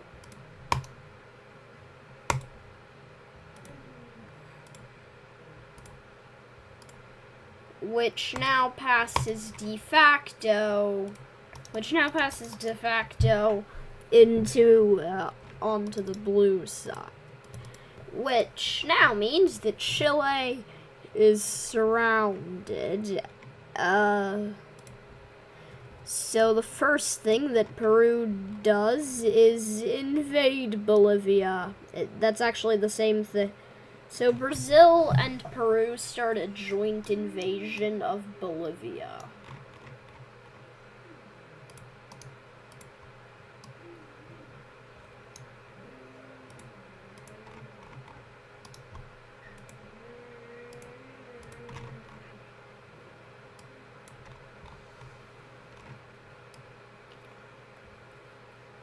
Argentina is able to push up into Paraguay, but not by much. Okay.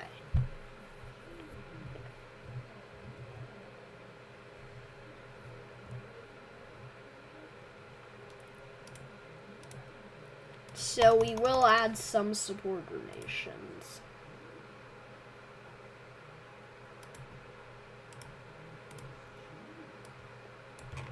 Like Siberia, which the only reason why Siberia's and Britain, or technically I will put all of the English sub-states or something.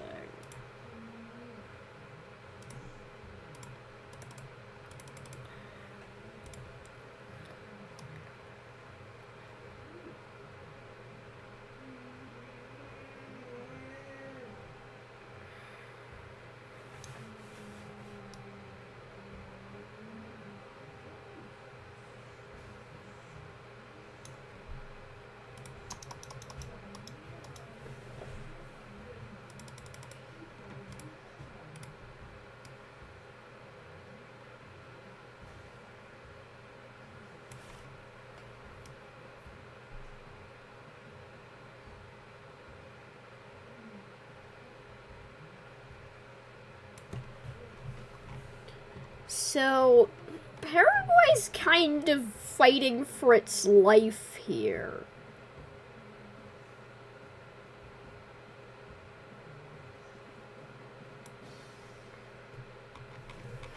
it's not actually falling that fast. So Argentina actually stops fighting in Paraguay and sends its troops into Uruguay because Brazil is distracted. I mean, so they think. They do capture Montevideo because they think that Brazil is distracted fighting Bolivia.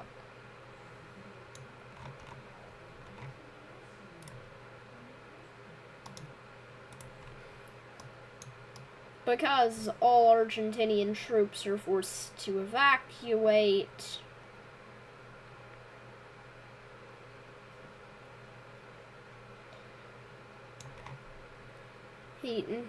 And Bolivia is distracted fighting Brazil. Paraguay is now able to fully liberate all of its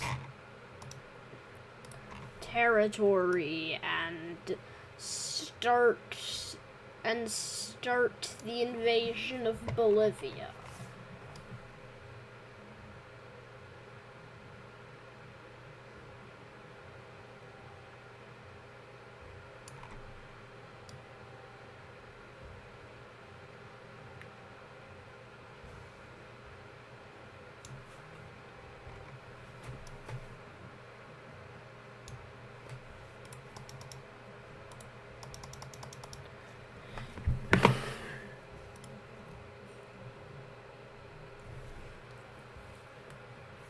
I don't think Bolivia would surrender because they're but yeah, Brazil would probably start using, so let's just say their progress in Bolivia definitely speeds up. Meanwhile, Peru's kind of being more cautious when it comes to progression in Chile.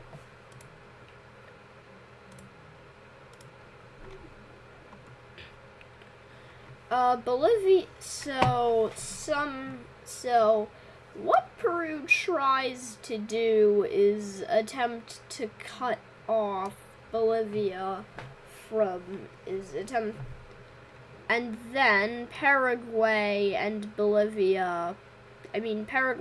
Peru meet up to Paraguay also starts a campaign. So Paraguay does start a campaign into Argentina to kind of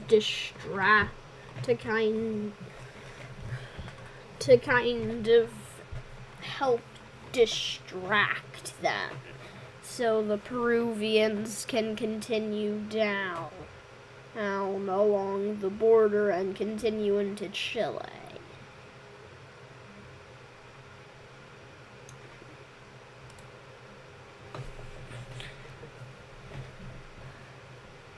So, that's actually pretty interesting.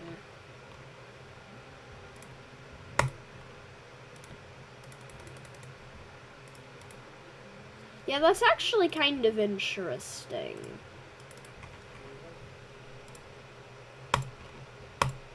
So there we go. It is now the Grand United Kingdom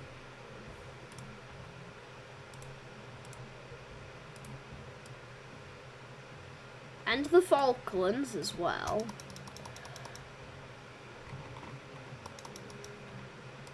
So Argentina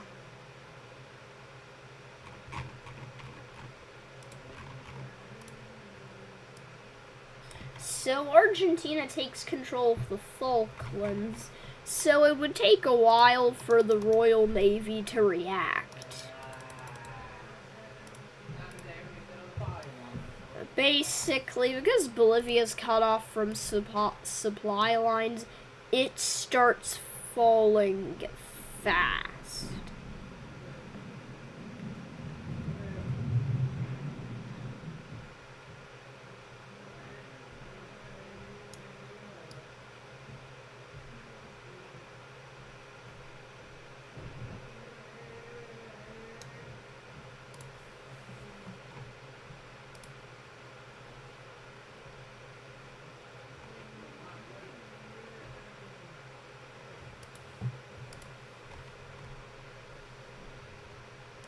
Bolivia finally decides to surrender.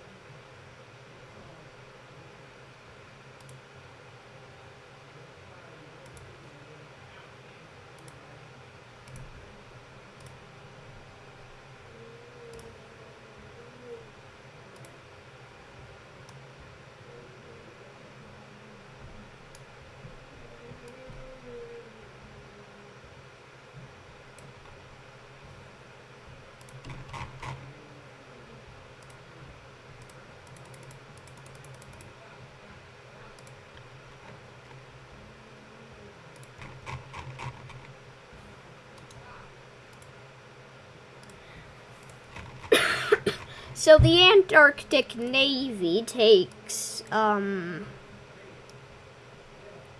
this island in the south.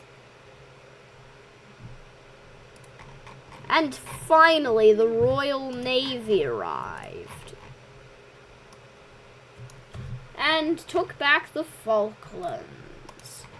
And then they set off on a campaign in Argentina, and they even went into Chile. They even went into Chile because they had no idea where the border was. So Chile was busy fighting Peru that they didn't even send their armies down south to check what was going on. So Peru continues to steadily push into that one area. They don't really go that far into Argentina, but what does happen?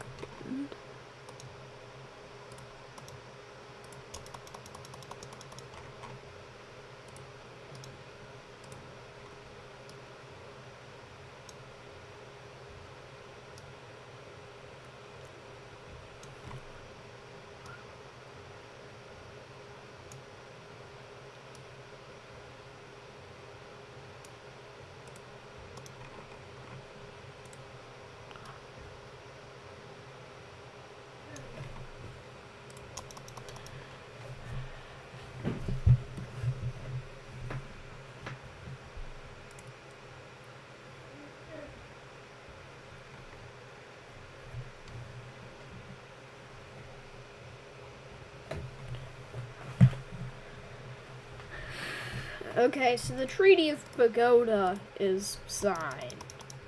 Bogota. Oh, also, if you're wondering, the Panama Canal exists. And it's also a lot thicker now. So it can be represented on the map. And Colombia occupied southern Panama for that reason.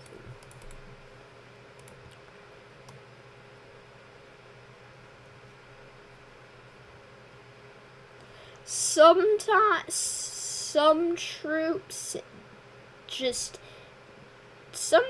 got mistaken and mistook some areas in okay, so since Chile was already falling fast, they surrender. It'll take a while for Bolivian troops to catch up. But so far, the British offensive into Argentina is doing quite well. The Royal Navy is now doing really good somehow.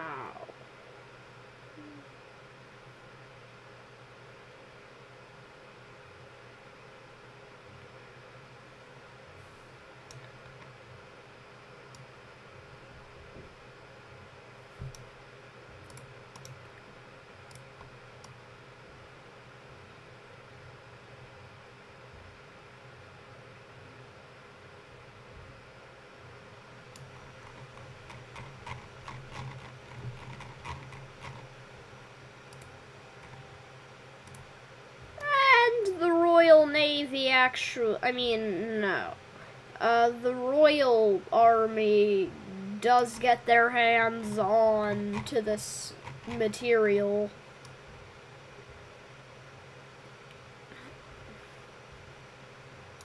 In fact, some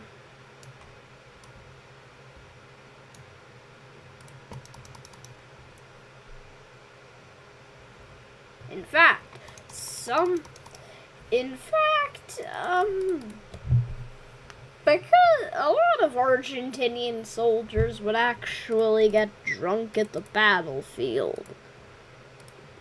So you know what that means?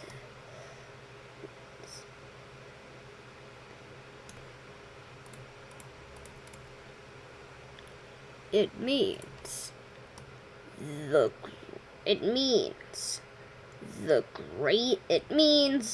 a big push. Very quick as well.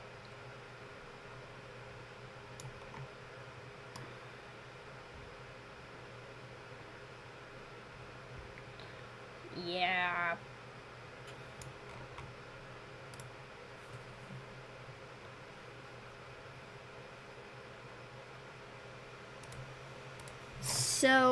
So as the two armies come into Buenos Aires,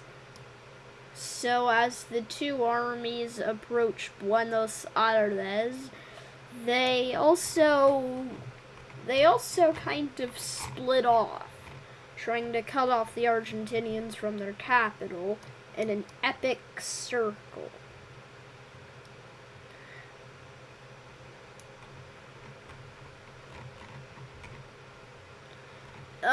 Now, because these Argentinian soldiers are now drunk, you can probably guess what's gonna happen. They're getting easily pushed in. They're kind of trying to take out, but eventually the siege of Buenos Aires is successful and this entire area falls.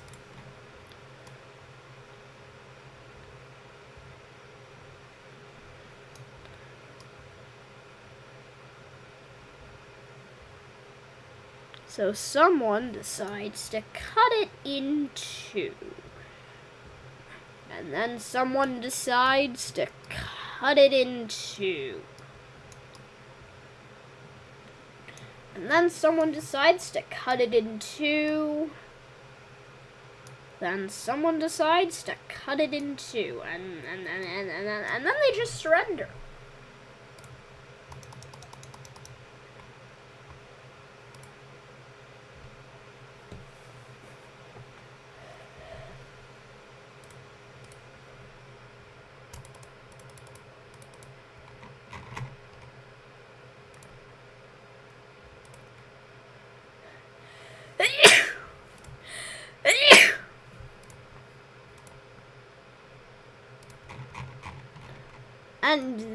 So then, some areas in northern Argentina just straight up break away.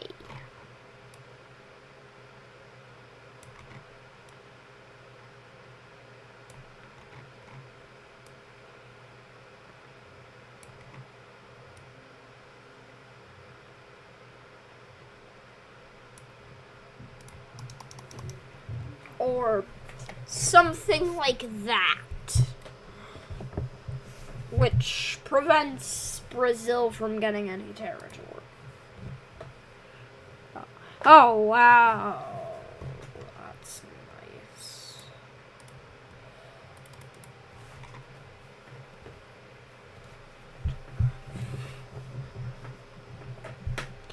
And Bolivia died without a coast. So Bolivia died. So Bolivia fell without a coastline.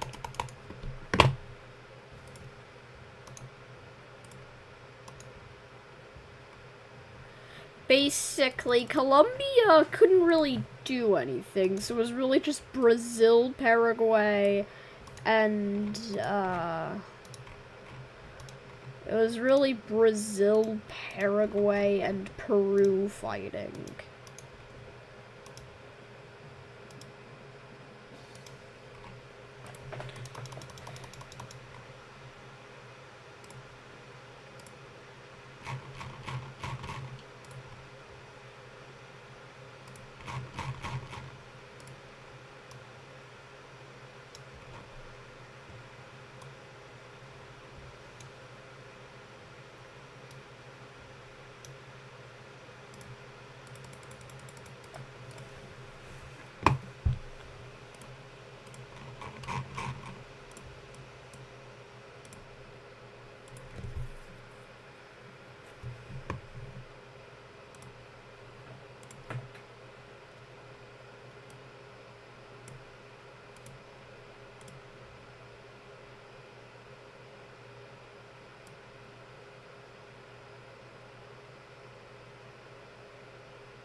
So the country of northern Argentine breaks away from Argentina.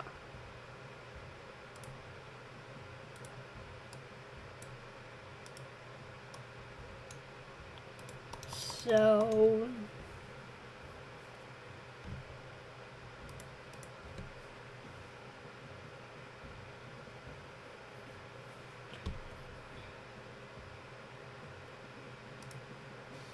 oh yeah, Platenza. Yeah, that's honestly a better name. Platenza's on. Yeah, Platenza's on. Platenza's on. Is it Platenza or Platenza?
Yeah, Platenza.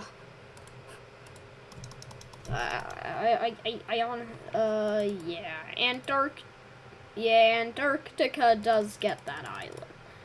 Yep, that actually becomes a reality. Antarctica gets the most random island ever.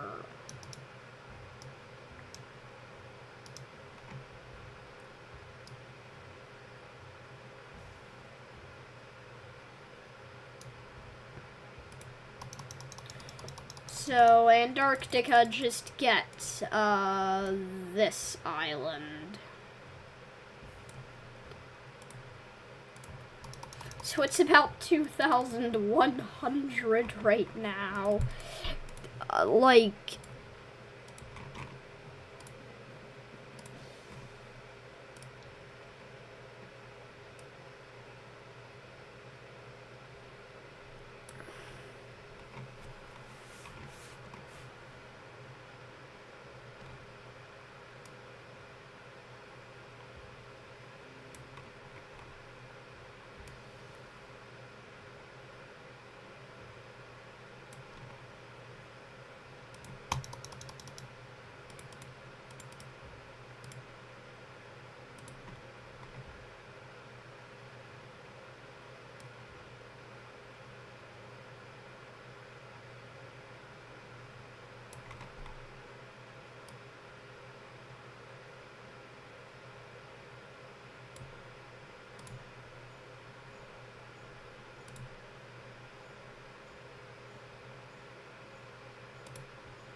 Yeah, the Southern Atlantic Treaty Organization.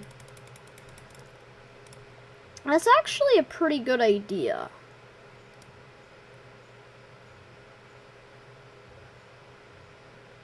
So here's the peace treaty of most.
What happened to Bolivia? So now that's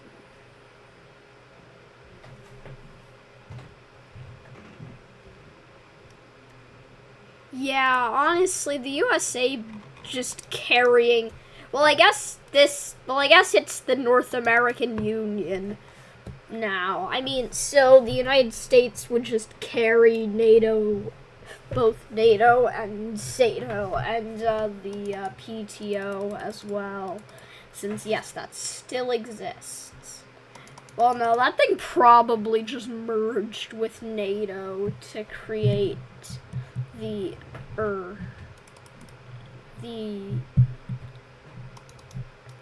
NTO, or the Northern Treaty Organization, because it's basically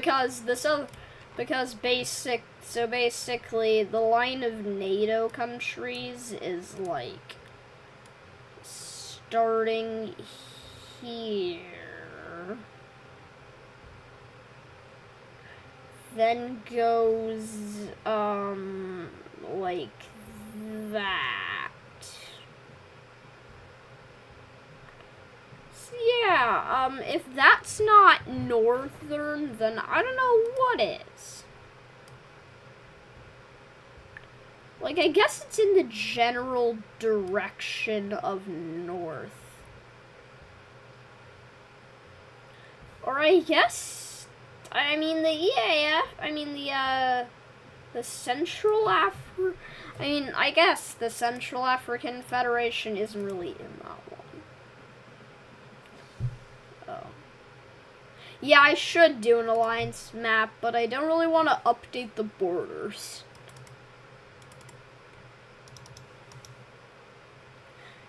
I don't really want to update the borders on it.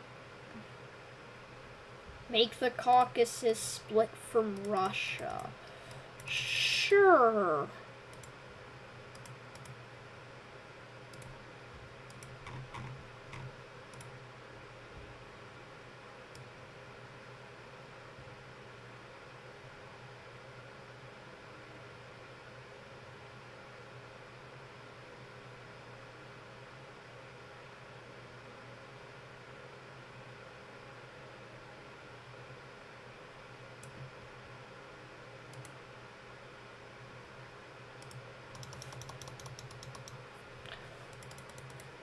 The Caucasus probably wouldn't be united.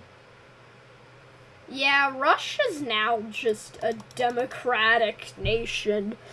Also, since all of the Hungary preachers are gone, I think it's safe to bring Hungary back from the Shadow Realm.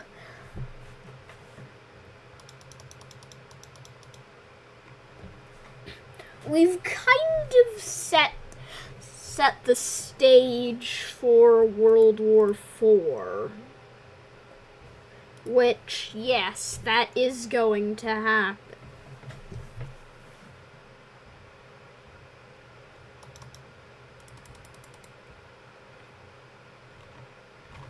But possibly not in the way you might expect.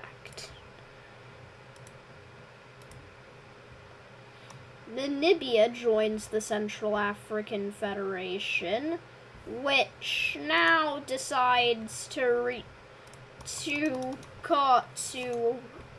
implement a reform to the African Union. Or the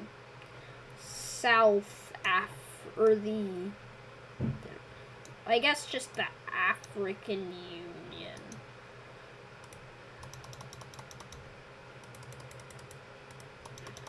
And then that one Angola state, also the South African Union, also South Africa.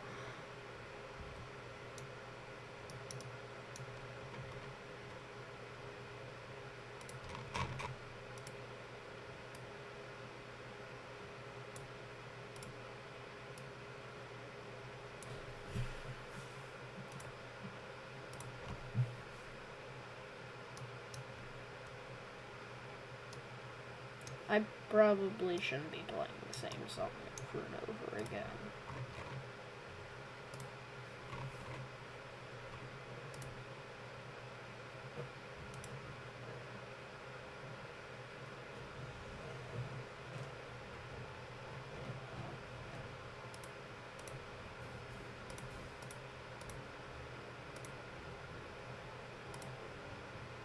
Okay. Why shouldn't I make Botswana join South Africa? Or Lesotho and Eswatini? Also, because Malawi doesn't even really, let's just fix the map a little bit.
Let me just... Yeah, I doubt anyone would ever notice. That nation... Oh, yeah. No, I'm not gonna make Belarus join. I doubt anyone would notice if I just sank Malawi into the sea.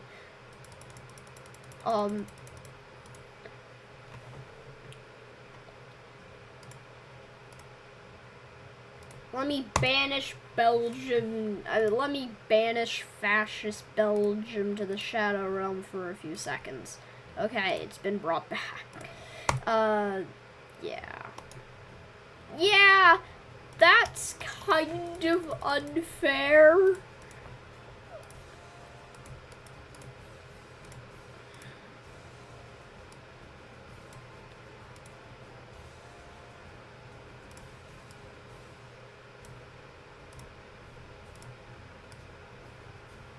Now you might think, hey, hold up, that seems a little unfair.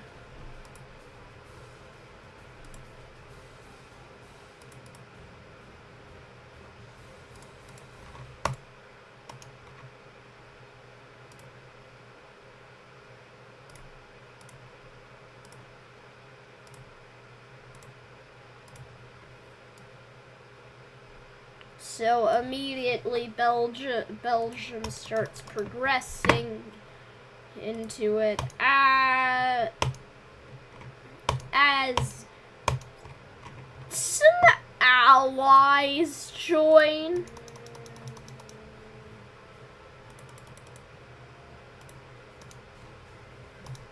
Basically, just keep in mind, Belgium is now at war with all of NATO. Just imagine that all of NATO is here. So they quickly sweep into the Netherlands and then are starting to be pushed out. Keep in mind, this is nearly all of NATO that they're fighting against. So they're pushed out of it, and then nationalist Belgium pulls a funny one on France, and yeah, they kind of decided to pull a bit of a funny one by using armed militia, by kind of also,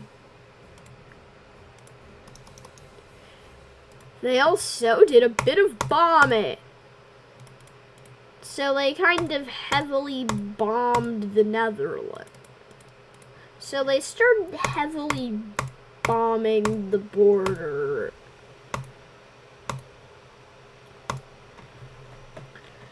The borders and this actually kills a lot of the troops along the lines, so effectively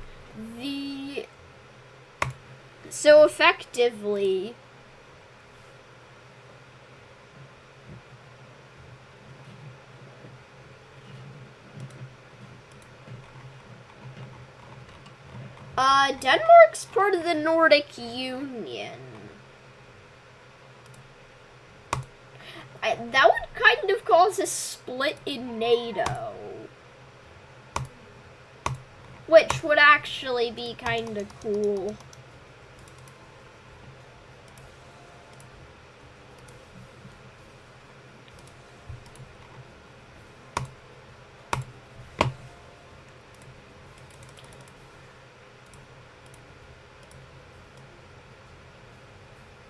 So this is basically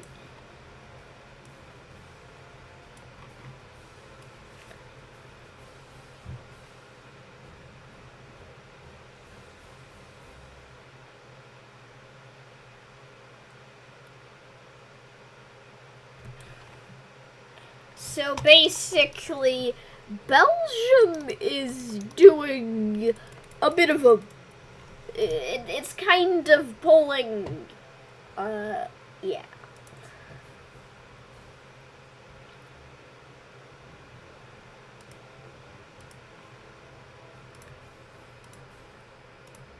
Ireland also support, Ireland, Spain, and Bosnia support nationalist Belgium, as well as the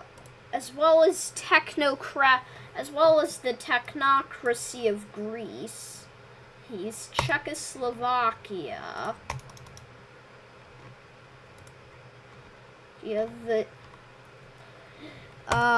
nationalist Nigeria, the Stan Union, Iran, Mongolia, East Turkestan, and yeah.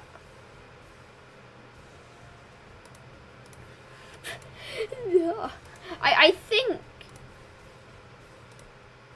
how about I enter Switzerland as like kind of more of a lenient third party, but they're kind of supportive of the blue side, but they don't really want to join on.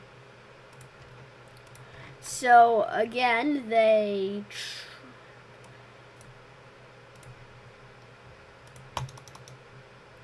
so Poland, a few other Now, Ukraine, Hungary, and Bulgaria join on the blue. Austria on the red, Russia on the blue, Siberia on the blue, which automatically means that Colombia, Peru, Brazil, Paraguay, and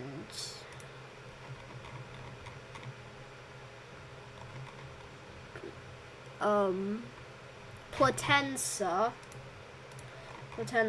Guyana, wrong color. And since Bolivia, Chile, and Bolivia's a puppet state, so it can join, no problem. With Argentina on the red,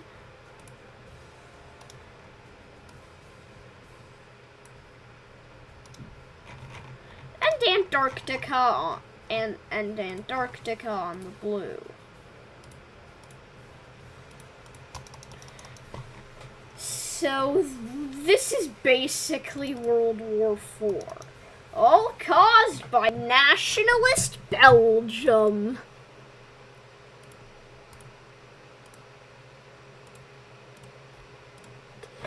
All because of nationalist Belgium.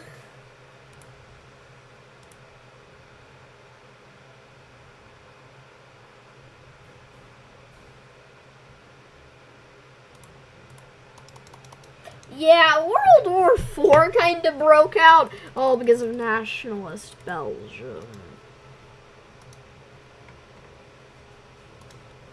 There's not... The PTO is quick to support, or, I mean, the majority of it is. Nepal and Bhutan just stay neutral. Pakistan supports the red, same with the same with the Central Asian Union.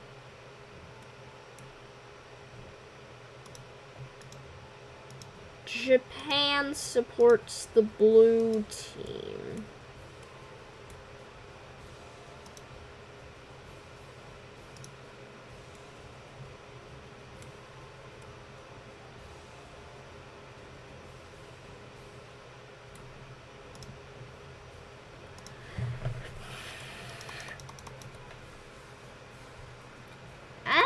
Eventually, the North American Union gets involved. Basically, then the East African Federation, then all of the countries that are again. But Egypt, Sudan, and Libya actually join on the red team. Same with Algeria, Tunisia on the blue, and Morocco on the red. I kind of wanted a little bit of changing sides from the Third World War and a bit of a split in NATO. The Caucasus do not pick a side because they are easily invadable. The Kurds pick the blue team. The Kurds pick the blue team. The Saudis on the red. Yep, Third World War moment. South Africa's on the red. Same with South Africa is on the red. So, Australia's on the blue team. So, that's now.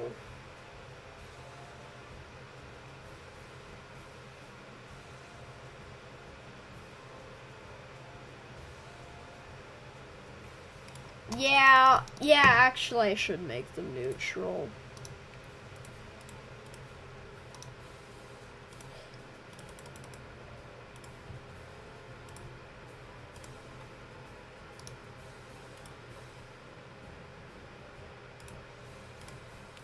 This war's gonna be epic. Yes, epic war.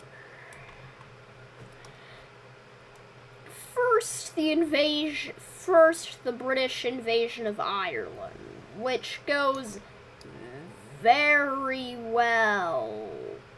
mainly because Ireland was kind of underdeveloped, and they were basically already having a famine. Yeah, they kind of ran out of potatoes again.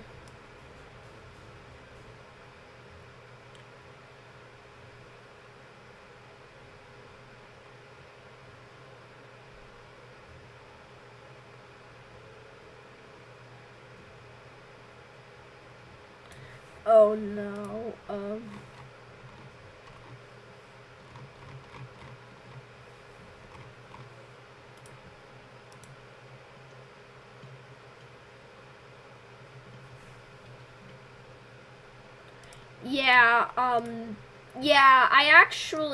it's actually canonical that nukes were outlawed by the UN.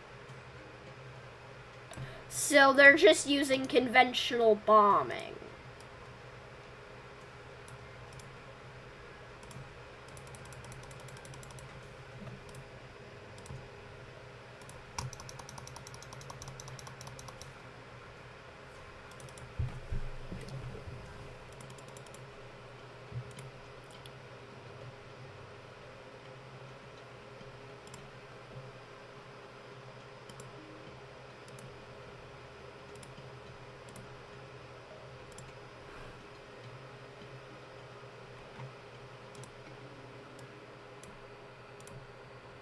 Basically, since Switzerland's always... So Switzerland basically had a secret weapon. So they're just gonna take everything. Okay, so they're just gonna take revenge on the red. Yeah.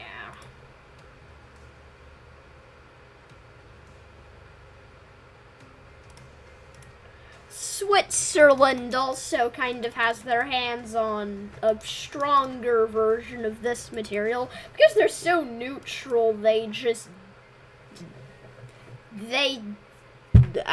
so neutral that they even got a military. That's honestly not that neutral. Okay, no, those bombs are too big. So next, a lot of bombing campaigns are done in Germany, especially.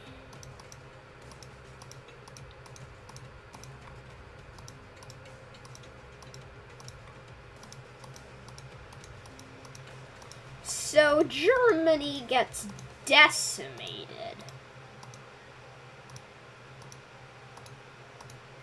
Gosh. Yeah, I think I absolutely decimated Germany with that stuff. Yeah, Brazil did, because since they were the first one to discover that material. South American bombing campaigns also. Some random person decided to make a bigger bomb. Because, and yeah. And yes, there's... So Argentina also kind of got decimated because that's just how it works.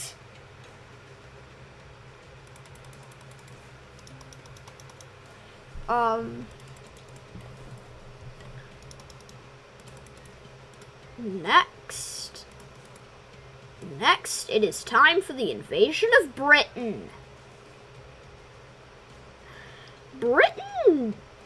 Okay, just kidding. Britain actually puts up a strong resistance, because, of course, they're...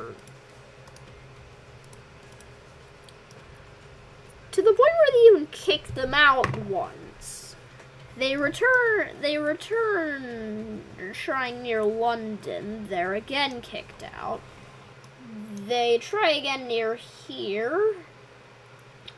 this is actually the most successful one, but it is put down. Somehow, the United Kingdom is just uninvadable.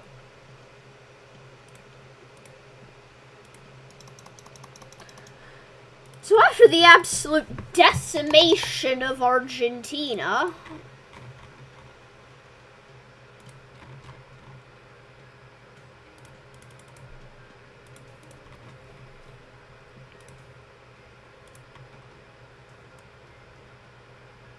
it is time for the march. Basically, they kind of want to march to Upper Patagonia, which is why they didn't bomb it. So they didn't bomb Patagonia just so it would be safe ground, because they'd already planned out battle strategy at this point.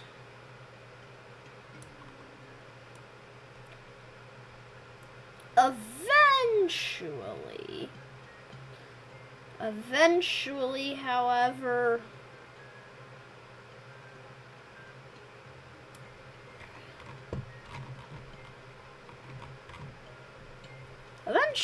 however, Chile just surrenders.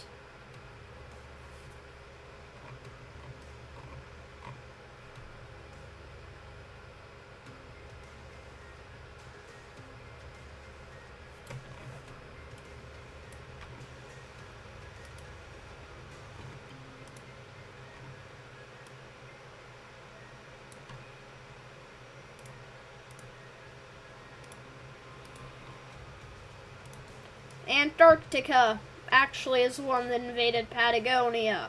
They didn't even make their allies aware of this because the penguins are just too strong.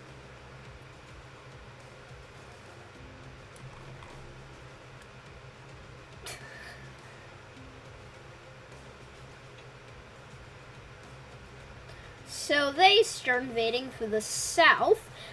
The siege of Buenos Aires happens again, and basically the entire South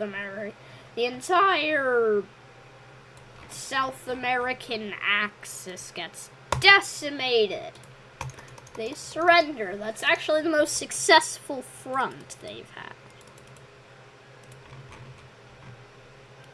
So next, Nigeria decided to invade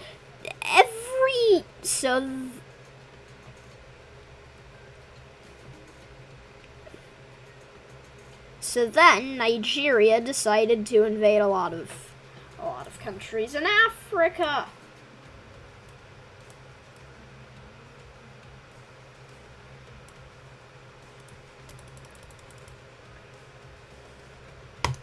So there.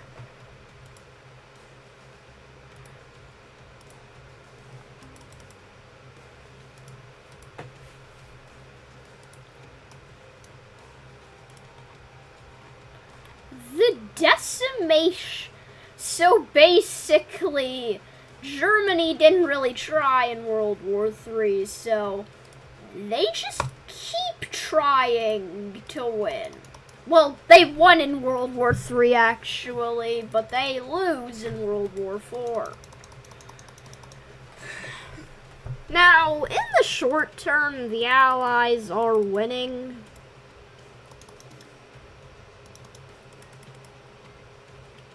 Having Russia and Ukraine on the same side doesn't feel right.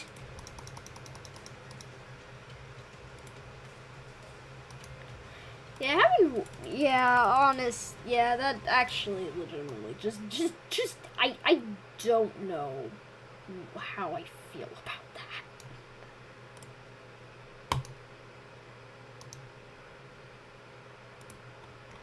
So Belarus is quickly taken. It's actually pretty weak. And then technocratic Greece, he switches on the red team, actually somehow falls. Macedonia is also invaded. And Serbia and Romania. Just so they can decimate Hungary. Why am I hearing a blah sound from Inception or whatever?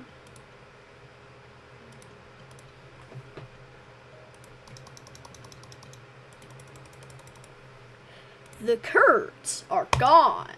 I mean, the Kurds are now gone.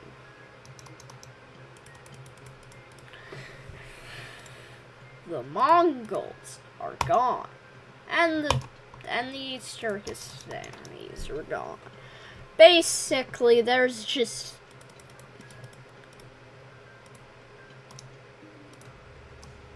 Now it is time for the invasion of Switzerland. It is now the Switzerland defeats Poland somehow.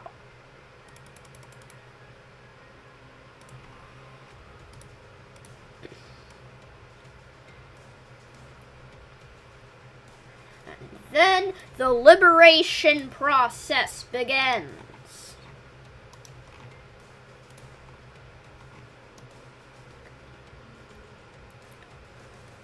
The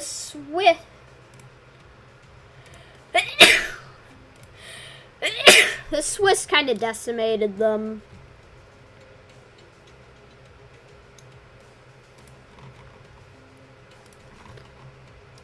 Technocratic Greece also falls, and then Istanbul.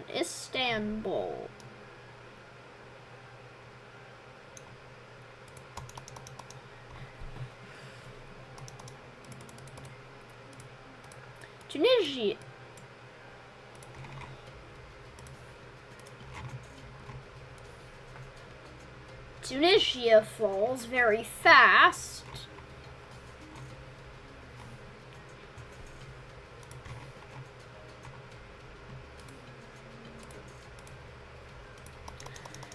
So currently, Red is losing, but not by much. Well, they are losing no, they actually are losing quite badly.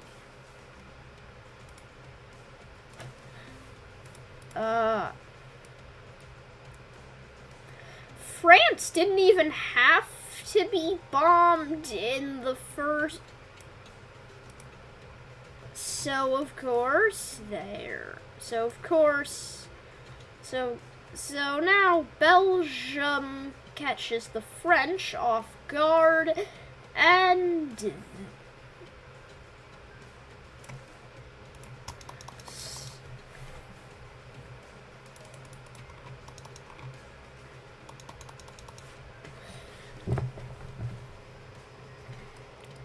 so Britain's kind of locked out. So Britain is kind of now soft locked.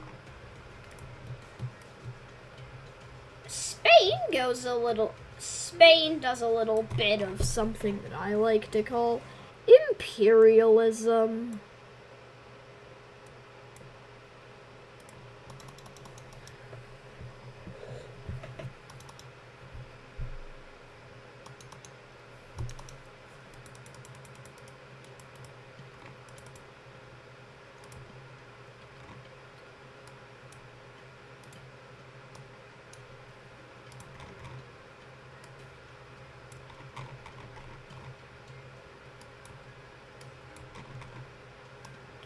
And now the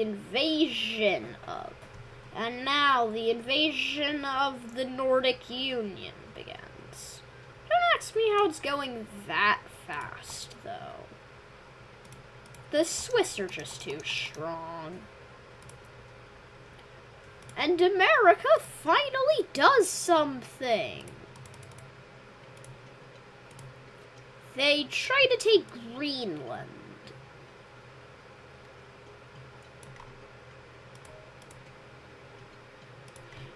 their progress into Greenland only gets faster.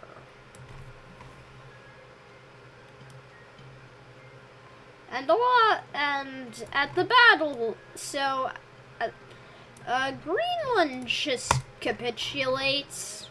Then Iceland, out of fear, also capitulates.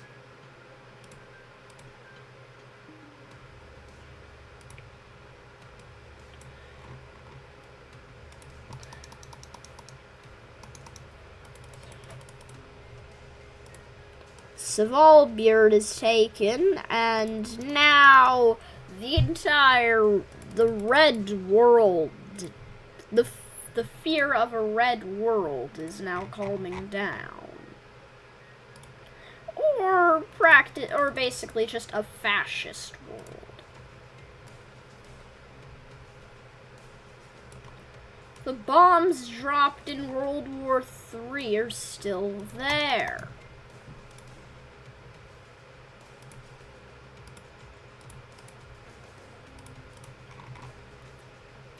Someone decided to make a bigger bomb. And then they did nothing but bomb for days.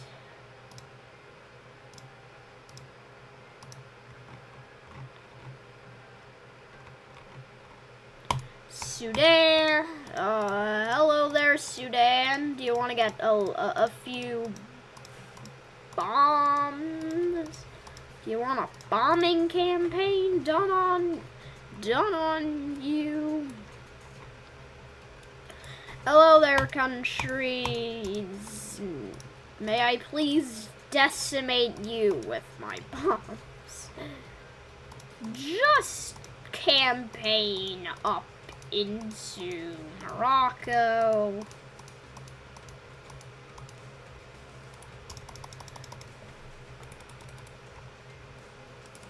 The bombs dropped in World War III basically mean nothing now.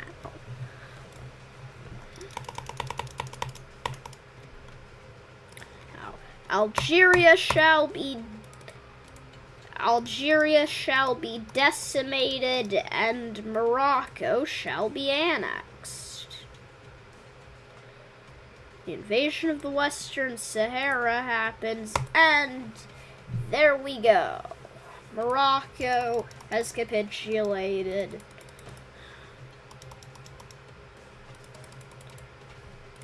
Anyways, time for a few bombing campaigns in Spain.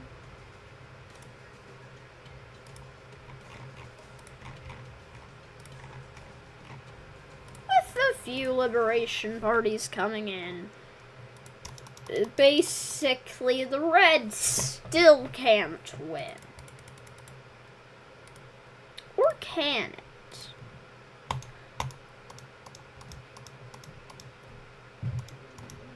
The red team scored major victories after a massive bombing campaign in the West African Union.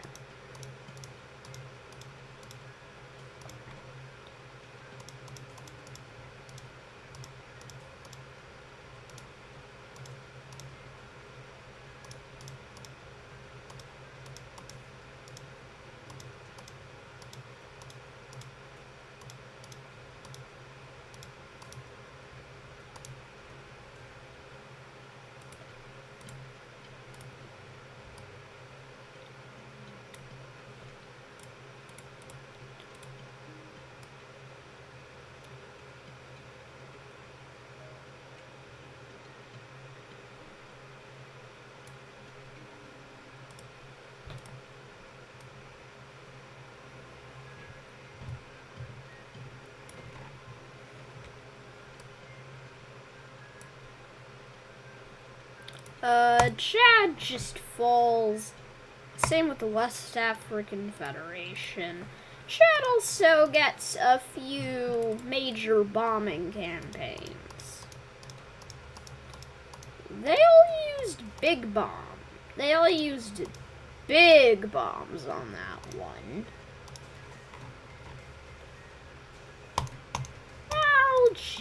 Algeria. Some people decided, the red team decided to decimate Tunisia. And then they started to use conventional bombing methods on Nigeria.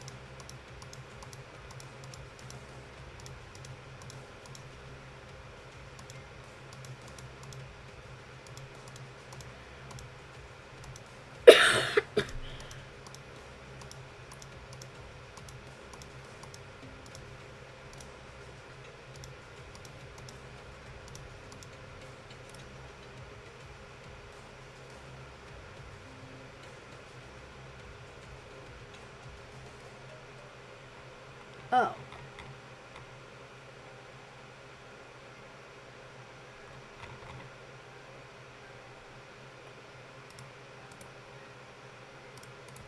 Okay. Yeah, I will stop because... Yeah, I will probably... Yeah, I should stop.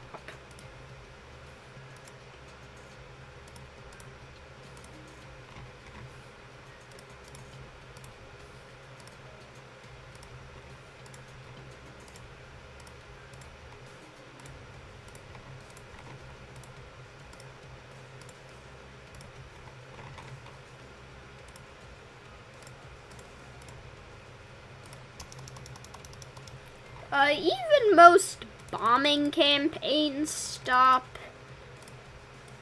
After a while, nearly all of the bombing campaigns stop.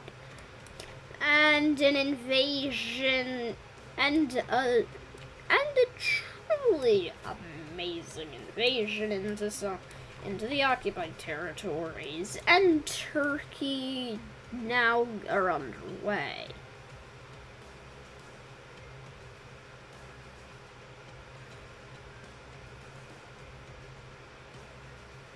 There were a lot of America decided to take Central America because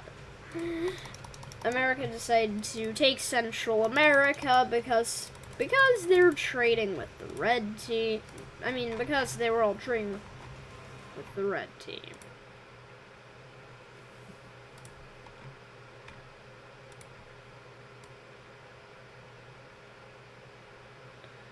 Eventually,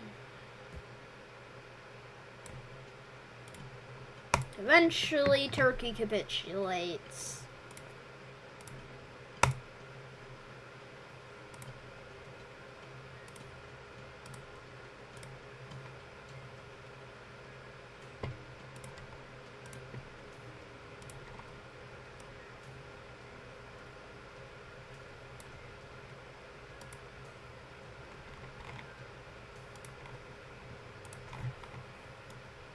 Israel and Jordan are also, and Kurdistan falls again, because that's just the absolute state of, because that's just the state of things right now.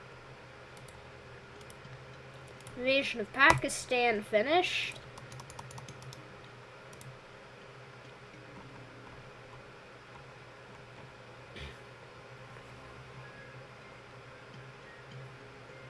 Can you paint the bombs with your pencil?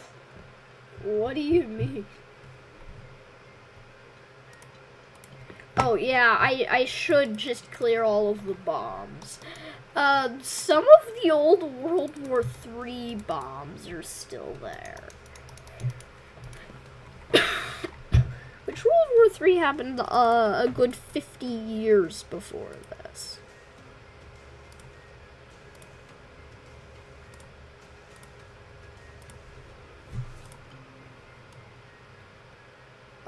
A slight invasion happens.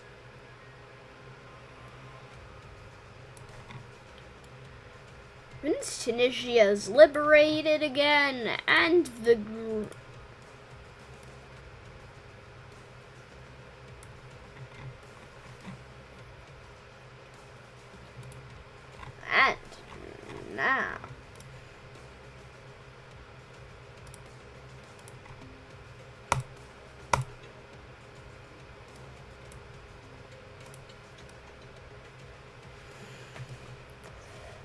Ah, yes. My favorite process. Liberating countries. Nigeria falls. South Africa falls. Sudan falls. Algeria falls. Next, invasion of Libya. Which coming in from the north would actually kind of just. So they're now cut off from each other, and now, and eventually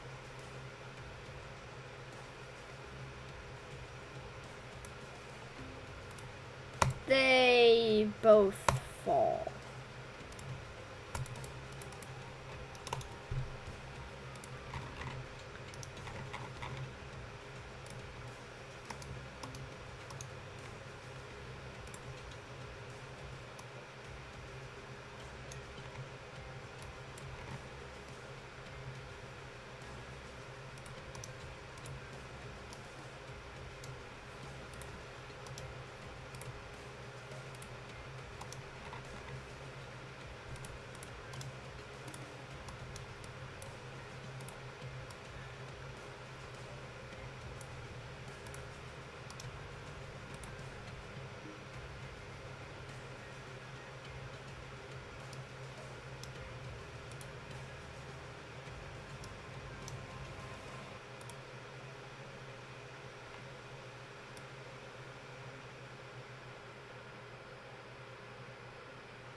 Okay.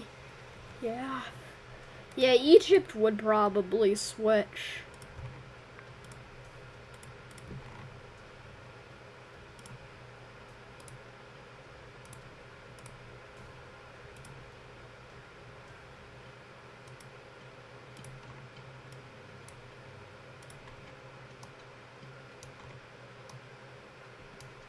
Wait, where is Najd exactly?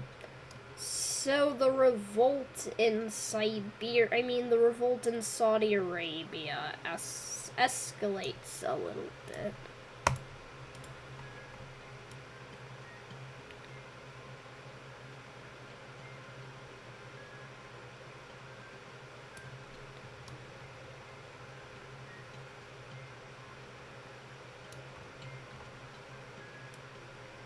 Some advances in Yemen happen, and basically Iran also has a similar revolt.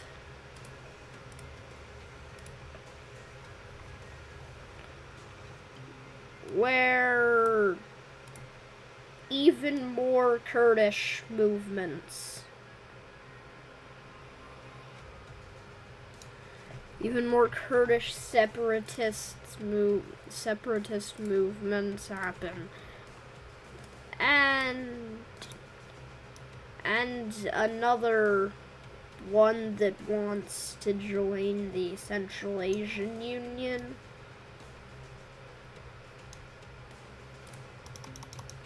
There we go.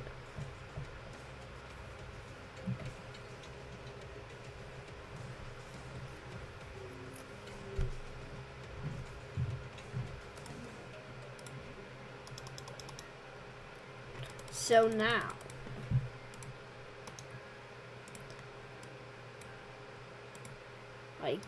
now it is time for the Liberation Party, the Liberation Armies to come defeat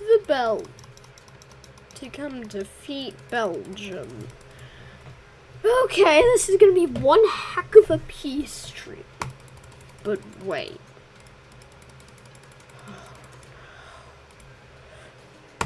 Well, there we go.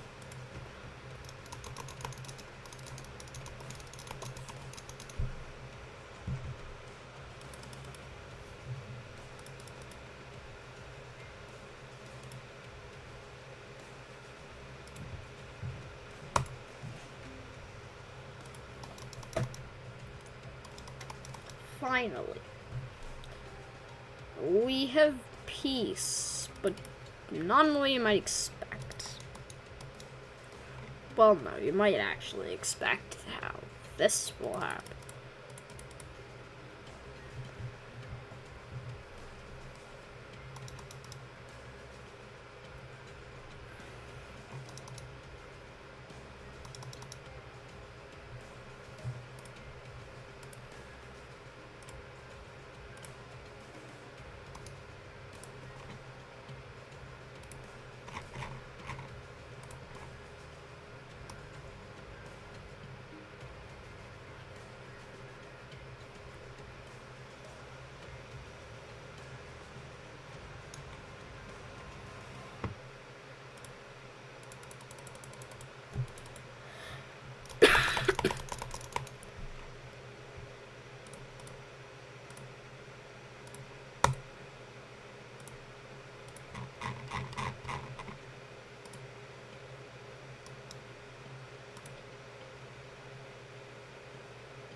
So now, the Netherlands annexes Belgium.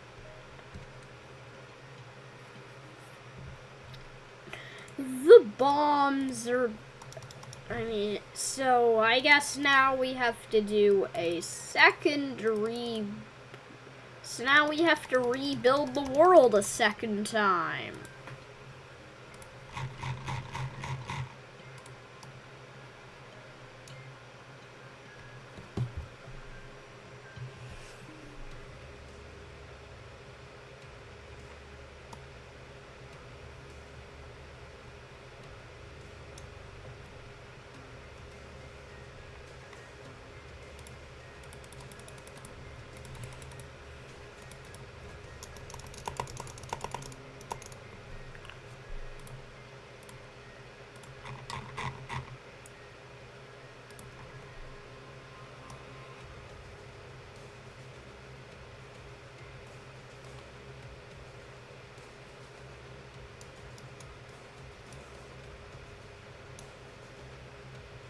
So there we go.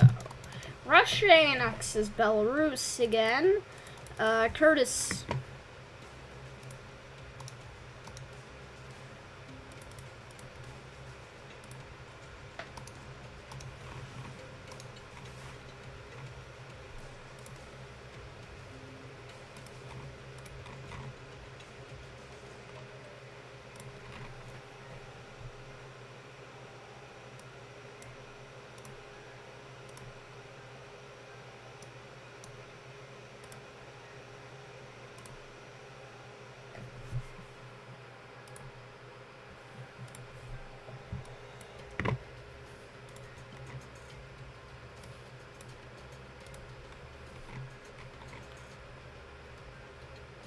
So Kurdistan annex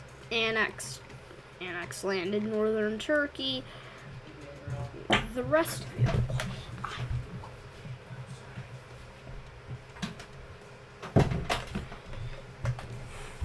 And now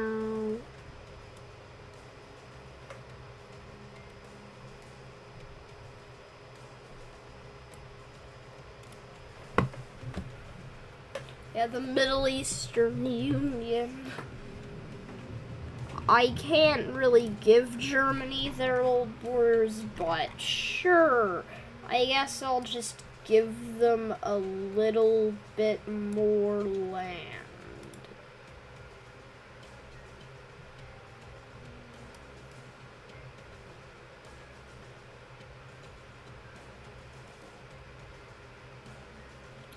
That's a hideously ugly border.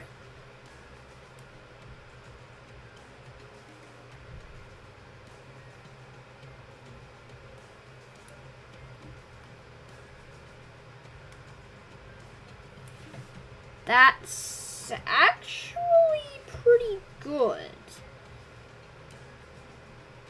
After they lost the war, the Baltics separate from Poland.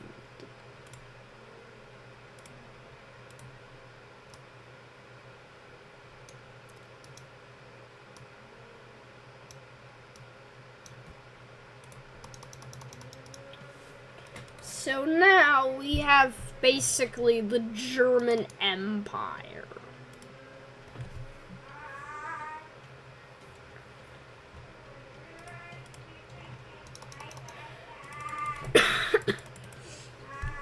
And of course, America will...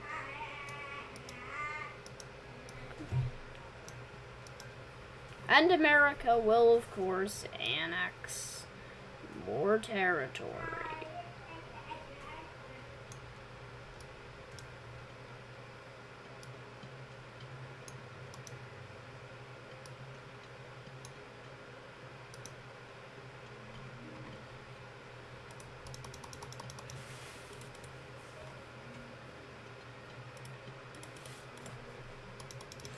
I can't really change borders in South America.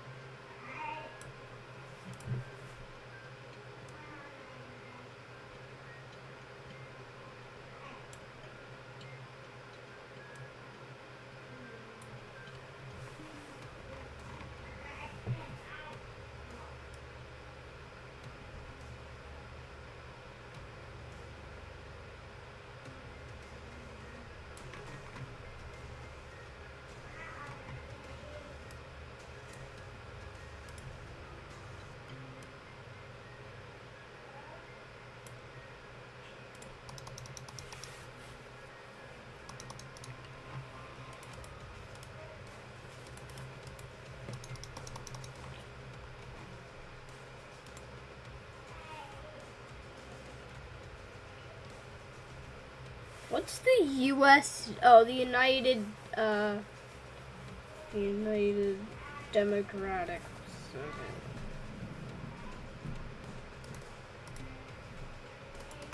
The Union of Democratic Socialist Republic. I don't really know.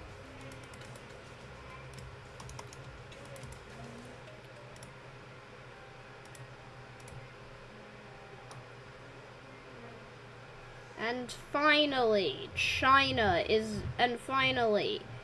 after over 50 years, after 50 years, probably actually closer to 60, China is reunified under a single country again.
So the Middle Eastern Union is pretty big.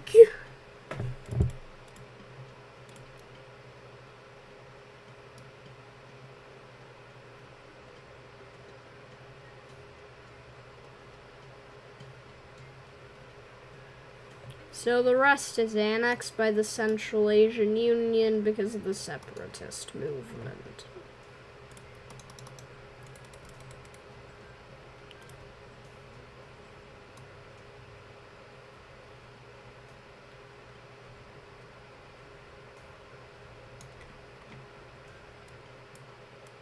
And finally,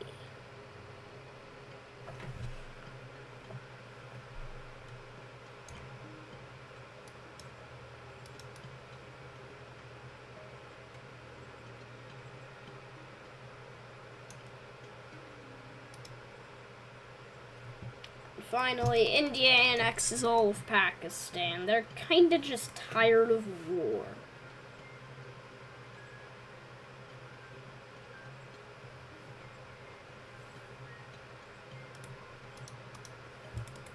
I kinda just wanted to reunite China.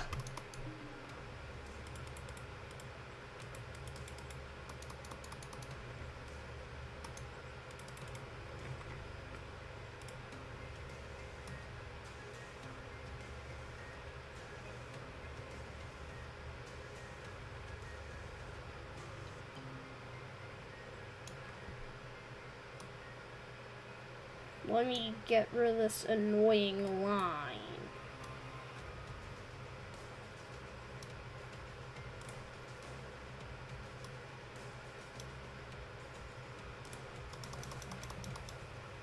Okay.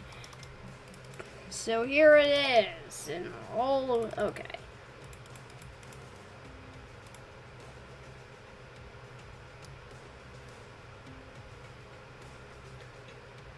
The African Union also takes even more land.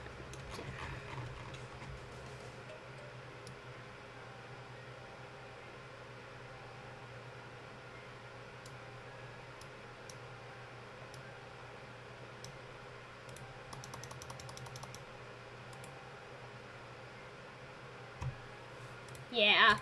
Spain, well, and so Spain's just gonna be, so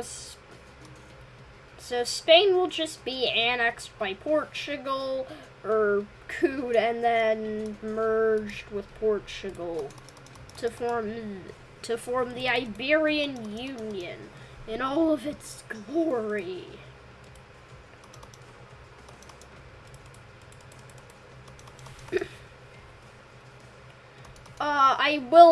I have to go over and eat.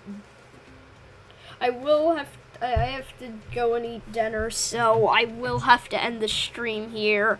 I will continue it, once I'm done with my homework and get home tomorrow. So, see ya.